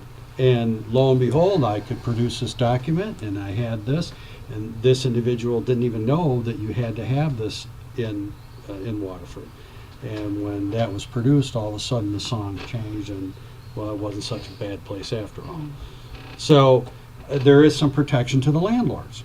But mostly it will weed out some of this type of stuff that we, without this particular ordinance coming into place, don't have the tools in the box to enforce and clean this kind of stuff up. And we certainly wouldn't even know about it unless we're, Correct. We're going to detect it. Does the board members have any questions at all? I know there's a lot going on here, and I don't know how much time you've had to really look at this. I apologize for turning my back That's to you. okay. I'm trying to let everybody. So I'm going to reserve most of my comments and questions for the meeting we're going to have, because this document was just meant for introductory purposes, basically, tonight, just to give the board. But my question is to Brent, how do you plan on staffing this? For example, neighboring communities have like 3 inspectors that go out. And we certainly can't. We've actually had numerous meetings with that Dave Hill. the moment. Who actually does the Waterford's Yep. inspection, and he works for Waterford. He attended a lot of our meetings, had a lot of input in it, and at this point right now, I don't think we're going to need any more staffing. But as we get into it, depending on the rest of our workload, but right now, I'm looking at the workload that we have right now, which is extremely busy. But we're getting it done, and we're talking about registration and doing inspections, and currently I have about 3 or 4 guys that do part-time inspections for us. I mean, if it gets too overwhelming, I can bring them in, and that's on a pay-per inspection kind of a thing that we do right now. And then with the workload coming in as it stands now, with the apartment buildings getting ready to go and some of the other projects and subdivisions that are getting ready to be approved, we're probably going to have to get another inspector on board here before too long anyways. But clerical wise, I think we should be all right. And, as we implement this, I think we're going to be just fine. And Johnny's already staffed with himself plus 2 or 3 fire inspectors that'll be doing all of the commercial and I'm not as concerned about his side of it. I'm more concerned about the workload that's going to come to your department, because like Waterford, for instance, has I think 3 inspectors at least and 2 women that make just appointments all day long. Their numbers as far as rentals go, I'm sure are as much higher. Like off the charts compared to ours. Because like right now, as far as single family go, we're looking at roughly around 1,000 that were non-homestead. But out of those 1,000, the first letter or notice that goes out to these folks that aren't homesteaded, there's going to be an area of exemptions. I mean, if it's a legitimate non-rental, we won't be doing our rental inspections on it. So just from our preliminary numbers, we're looking at around 700. Okay. And then we're going to spread that over the course of 4 years and do it section by section. So I could see maybe adding a few inspections a week, but it's not going to be like being bombarded all at once with a whole bunch of stuff. And I think we can currently handle it. Okay, thank you for the information. We use a program called BSNA for all of our permits and inspections. They have, we can set it up within BSNA to do our registrations and our property certifications too. So it's all tracked that way with, yearly expirations, all of that. Okay. So we already have. Just to my colleagues, I mean, this being new to us, this may create us to hire staff. Well, there's been some talk in the building department about hiring an additional building inspector. So this was also another reason that possibly that could happen. Brent's assured me that he feels that it's not going to be that big of a problem, and this is going to be a very slowly and incrementally instituted. We certainly don't want to jump in, and take on too much, become overwhelmed and kind of fail at it. We're going to start slow and let the process kind of build. I think that's the best way we can do this because it is new to us. Yeah. Okay, thank you. Mr. Powell. Mr. Supervisor, and this is just for discussion only, so I just, in looking at this, obviously it's not my intent to have an agency that's going to rule over and change the atmosphere in White Lake Township. I have a question regarding, in this document, there are no exemptions at all in here. It is, the way it's defined here, if you're receiving any money at all for allowing people to stay in a house or a facility, it's deemed a rental. So I have a question for you that foster children people are given money by the state to have foster children staying in their home. That could be defined as a rental. That's a homesteaded home, though. That home will more than likely be homesteaded by the individuals who take those children in. So you're telling me then that if you rent a room out in a homesteaded home, if you rent a room out to a college student or something like that, that's not included? I don't think that was really the avenue that we were going down. We're using this at this point to look at homes that are primarily rentals. Okay, but it doesn't, there's no exceptions. So I'm just pointing these out that. No, these are good points. And that's why, I guess, as you're talking, I look to Lisa a lot because we really rely on her for the legalities of this. And then there's parts of the definitions and there is going to be parts that we miss and we don't think about. So, I mean, I appreciate your example, but they're not getting paid to rent property. They're getting paid to foster children. Okay, but you're saying that, but if somebody was really diligent, they say, you're being paid to house that person in that room.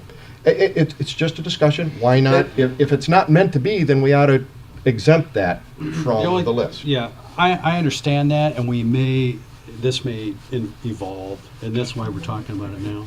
Yeah, but that's what I was. I would rather trying to do. Inspect more than less, okay? Simply because. So are you saying you are in favor of having to inspect foster homes?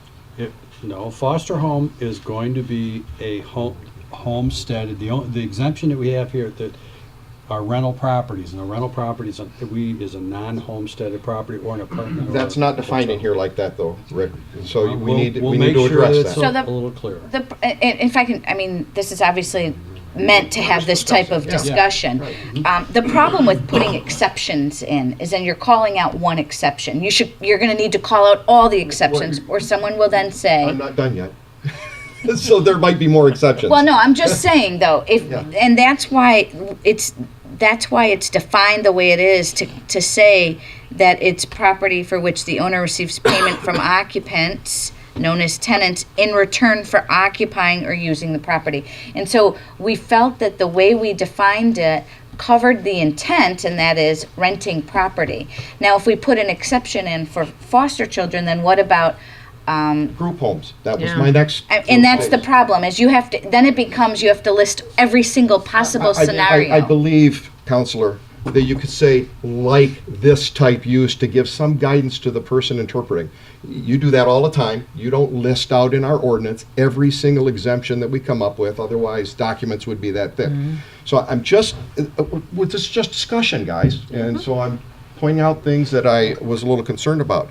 There are exchange students that come in from other countries, and they're renting a room in your house, and you're exchange students. I don't consider that renting, but that could be again, defined. Mike, it goes back to that is not a non-homestead. Then define it that way. Yeah. It Well, should say, that's 'cause supposed. nowhere in here that's does it something say we did homestead. Talk about the non-homestead and rental. Okay, now that being If I said, may, just yeah. before you continue on, foster parents can rent a home. You can't say that all foster parents are the homestead home. That's not correct either. You could be renting a home and be a foster parent. But that is true. Not a homeowner. That is true. You do make that statement correct. Yeah. So these are little things we'll have to look at. But I think Lisa's intent was to try to. Yep. Yeah, we're not going to go around here jackbooted Gestapo. But we had to have something, a starting point. The next supervisor might, and I want to just make sure that there's some guidance here. Well, you have to make sure I stick around for a while. Amen. Amen. And, I mean, just to give you an example, originally you did have a number of exceptions in here.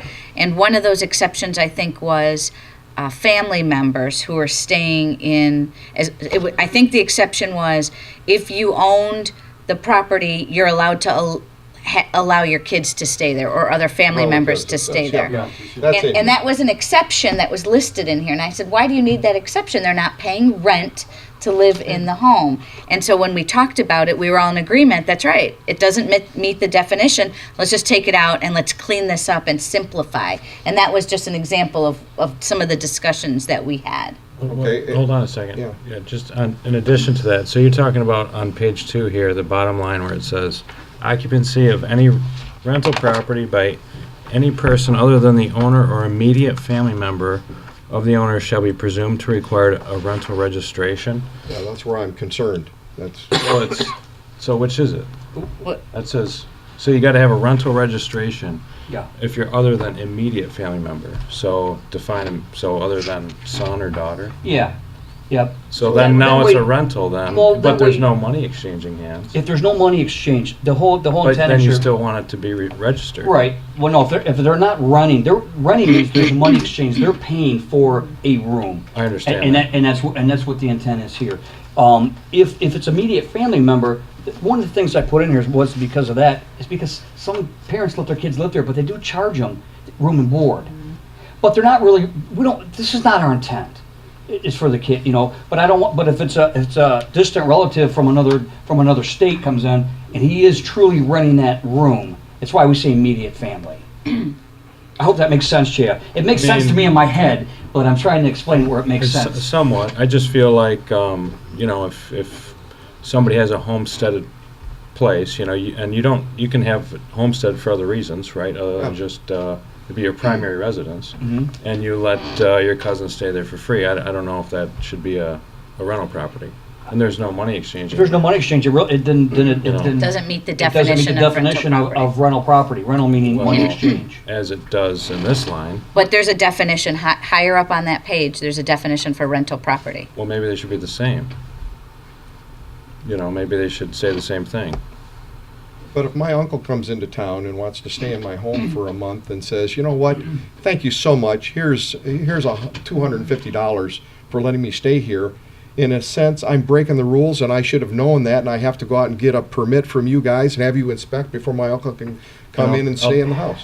And I'll tell you what, if you break the rules, it looks pretty aggressive on here about the retaliation, I mean, it's the first rental document that I've read, but its vibe was aggressive to me, I mean. What was aggressive to you? Said again? Well, like the tone of the document, a lot of it's about discipline, or what we're going to do to you, I mean, I was like, dang, hoping I get caught. You have to keep in mind that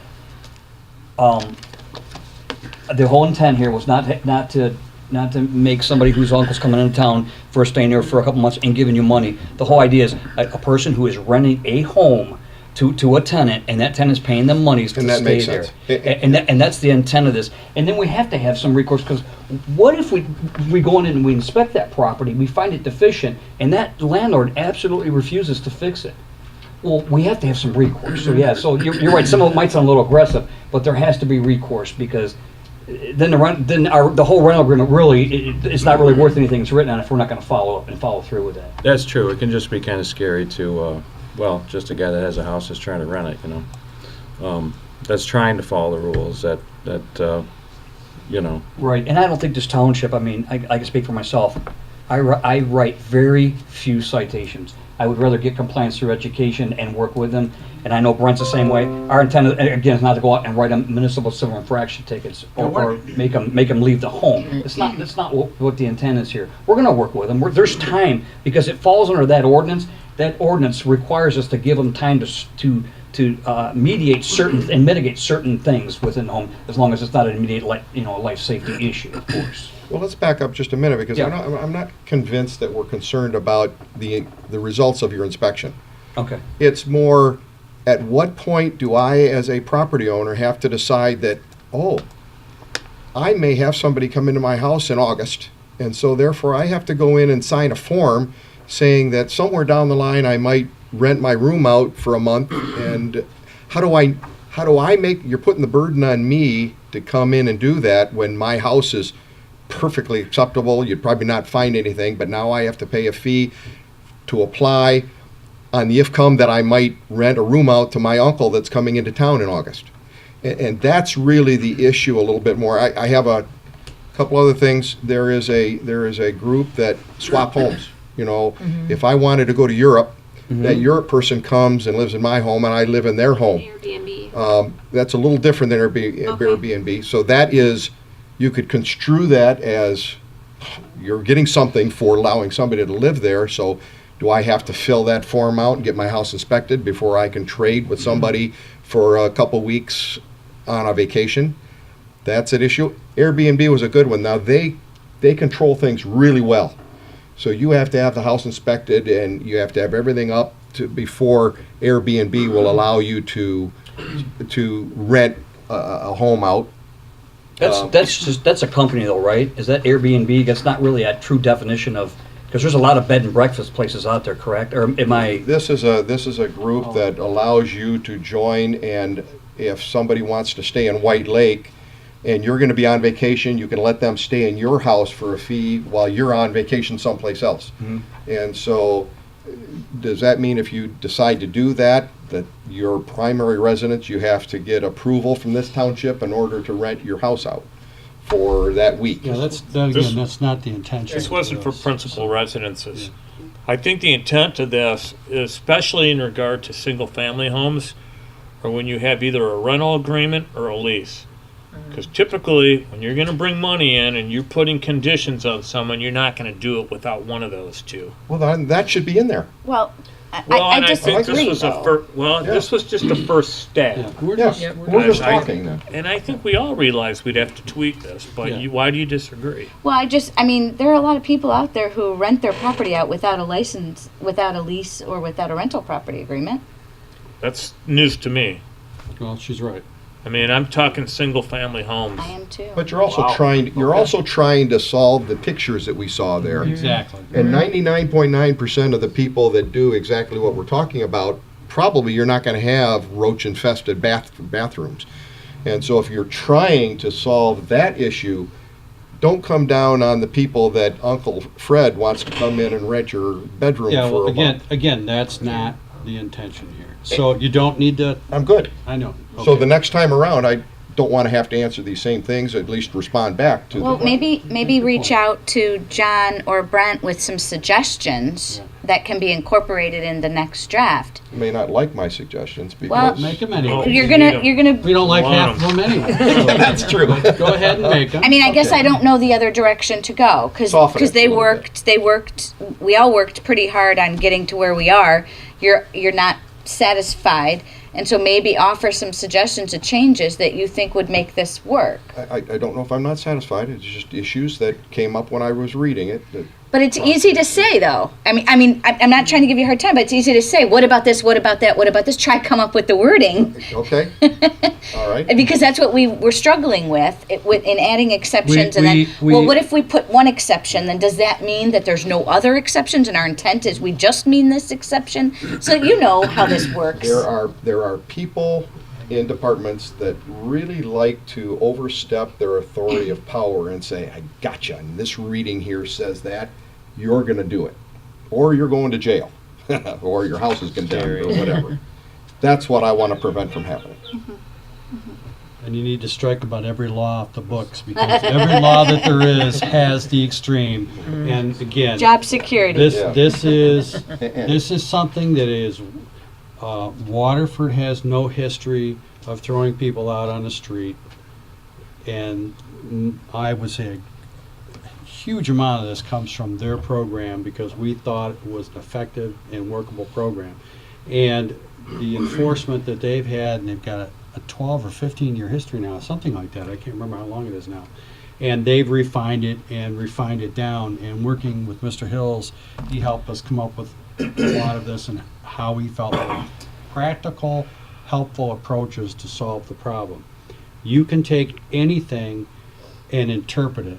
You know, is this pen white or is it blue? Okay. All right. Yeah. So that, what's the print? So there, it's the same thing again. You can take anything that we write. So if you have something that you have a concern about, do a constructive criticism and if you can put some, input into it, I'm sure John and Brent would like, and I would like to hear about it. And again, my statement is not that we shouldn't correct things that are wrong, even in single-family homes. If Brent goes into a home and sees that there aren't any smoke detectors, even if the home isn't rented, I would hope that he'd point out the fact that you're in violation of an ordinance. My concern is you're making the potential of average Joe homeowner being a criminal or in violation of this ordinance because he hasn't come and filled out a form.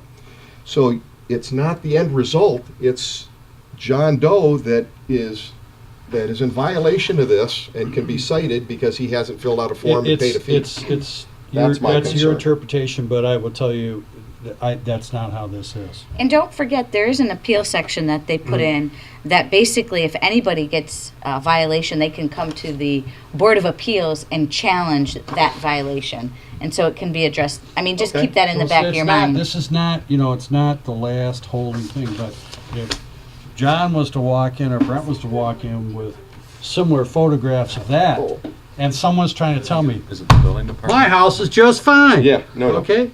And I'm not That's worried gonna about tell me that another again. story. Yeah, Well, again, but you're- see, that's where the appeals process allows you to come through if need be. Board of Appeals. And again, Construction Board of Appeals. So, okay.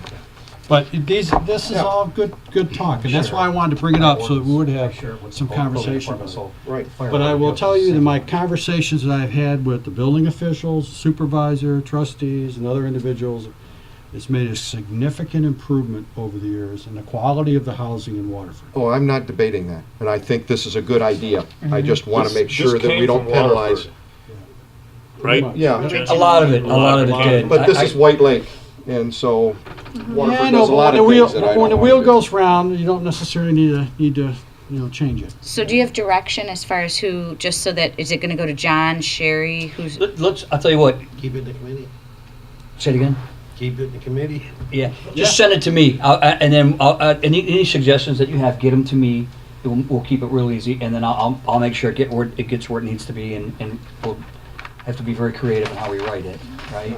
Good. Yeah, well, and this will probably we might even have a little workshop on this. I'm good Because with that. obviously, Yeah, this I mean, is- I That's feel what I the was same way as Mike. hoping to suggest is may we have a working Yeah, meeting I on like this that. because I would like to hear everybody's idea and input at the same time and work on this document Good idea. together. Yeah, we'll probably have a Good workshop idea. on I it. like that. But for starting, please read it thoroughly. If you have did. areas that you have questions in, Yeah.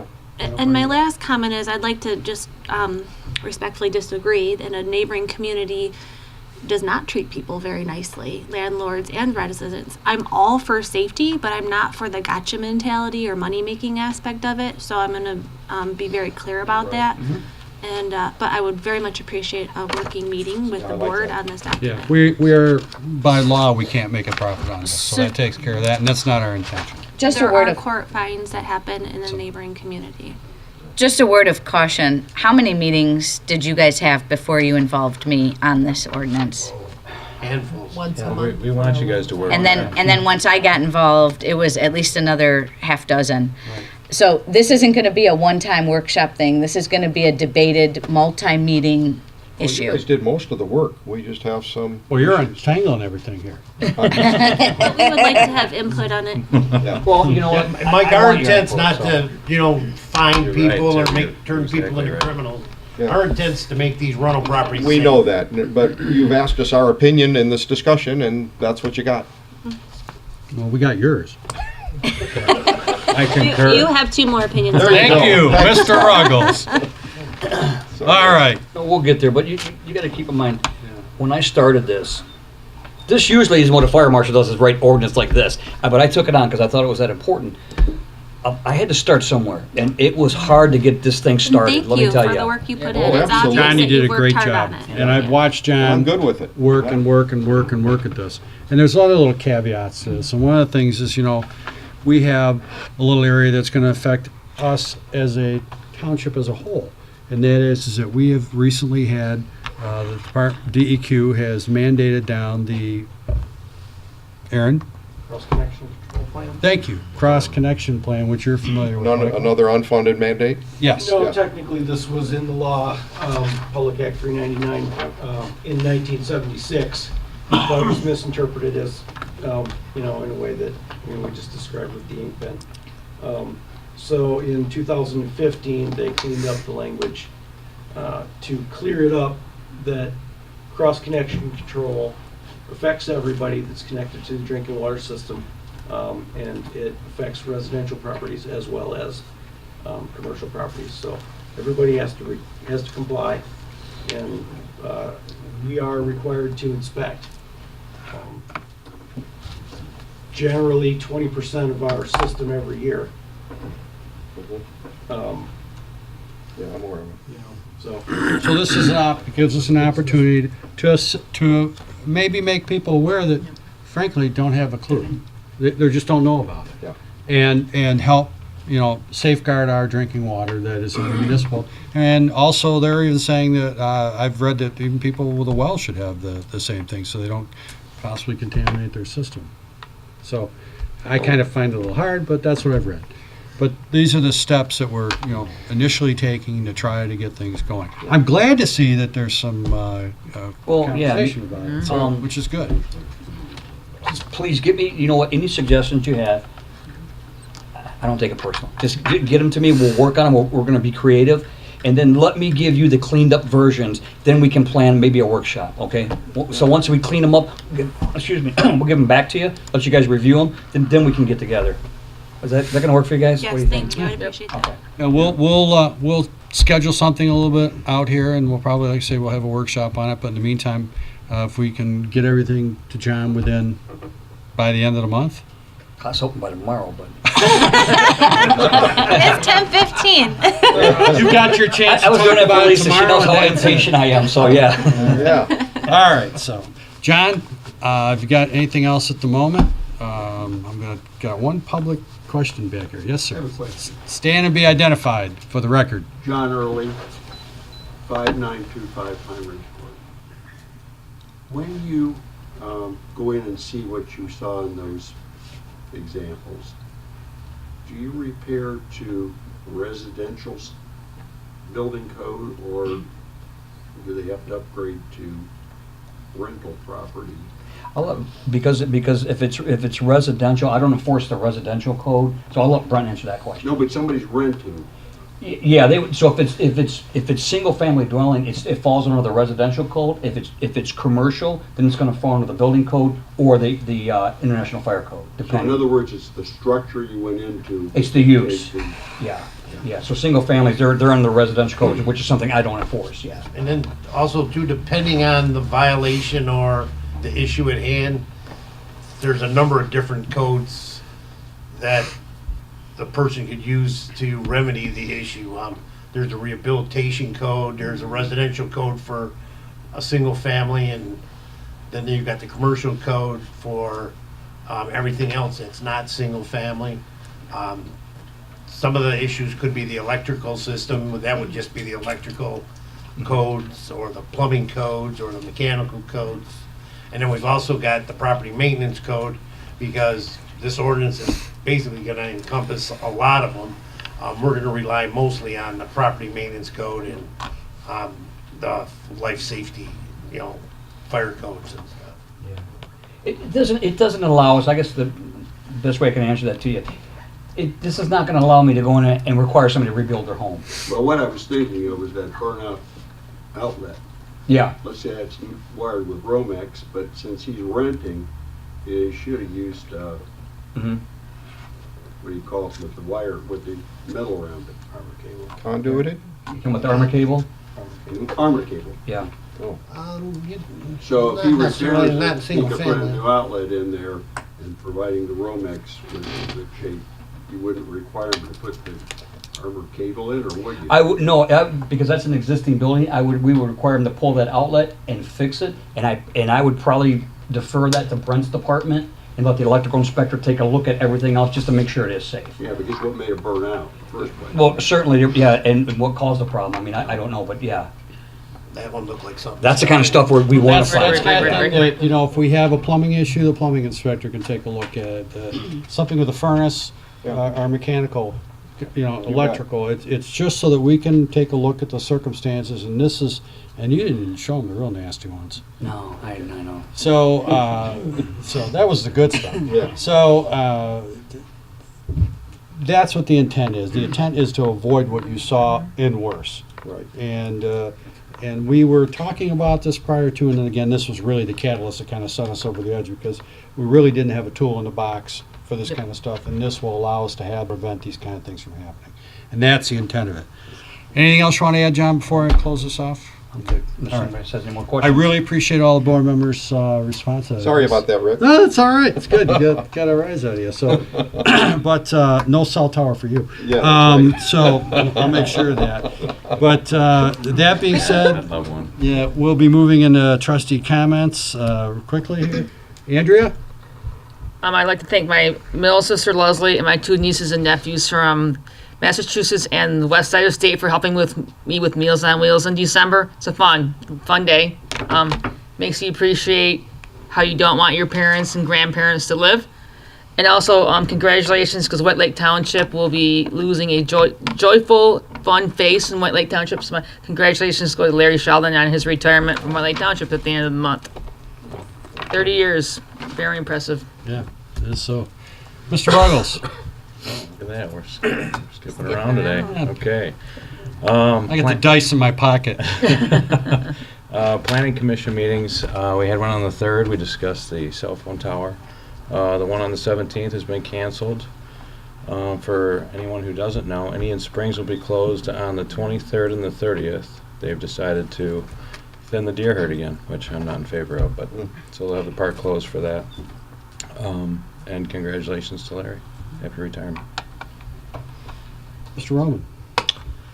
Well, I wanted to actually thank my staff, first of all, in the Treasurer's Department, for processing 466 passport applications last year, resulting in over $16,000 in revenues that were brought into the township. Wow, these things are a lot of work. You have to dot every I, cross every T, and if you don't, you hear from the passport agency. That's why so few municipalities do these. I would guess that 25% of the photos that come in are no good. We actually check every photo in a template, and if the face pictures on these photos don't fit, we send them back to get other pictures. Then we've got to mail them. We track every passport, and if they're not received by the passport agency, we have to investigate. It's just a lot of work, so thanks to my staff. Next, dog tags. For those of you that need your dog tags, they are due, and you can buy them now at our counter for 2019. June 1st is the deadline. If you don't get them, I know last year the Oakland County penalty was $30 per dog. It's hefty, so get your dog tags, and we do have senior discounts if you're 65 or over. Any dog 4 months or older needs a dog tag. Winter property taxes. Tax bills went out December 1st, due and payable through February 14th without penalty. February 28th, the last day that you can pay any property taxes here at the township. Come March 1st, we send in all taxes unpaid as delinquent. You then have to pay them at Oakland County. That's all I had. Great. Ms. Smith? Okay. The next library board meeting is Wednesday, January 23rd at 6:45 p.m. I'll be joining in on an up-and-coming walkthrough through the brand-new library, so I'm excited about that and looking forward to sharing with the residents and my colleagues the progress of the building next month. I want to mention, just for awareness purposes, that it's National Human Trafficking Awareness Month, January. I recently participated in a local soap project that we labeled soap. It was a training, educational training, and we labeled soap for the Metro Detroit hotels for potential victims that might be trafficked here for the auto show. And then I also attended a Healthy and Productive Michigan seminar just to stay up to date on the latest information to best support our law enforcement, our board and residents on what will happen now with the legalization of recreational marijuana. And currently 100 municipalities have opted out, including White Lake. So we're up to 100. Wanted to share that with you. I'm looking forward to a successful and productive year here with my colleagues, and wishing everybody a happy new year, hoping it's healthy and prosperous for all the residents. Thank you. Thank you. Mr. Lilly. Very simple. Liz has asked Oh, I forgot to mention the other that. Thank day you, about Terry. the Governance Academy for MTA. There's a number of different classes that you can take. All of those are certifiable under the Governors Academy at MTA, and eventually you can get a certificate that you've completed your courses. So she's asked to take several of those courses, and I asked her just to share with the board what the Governance, an estimate of what the Governance Academy costs will be.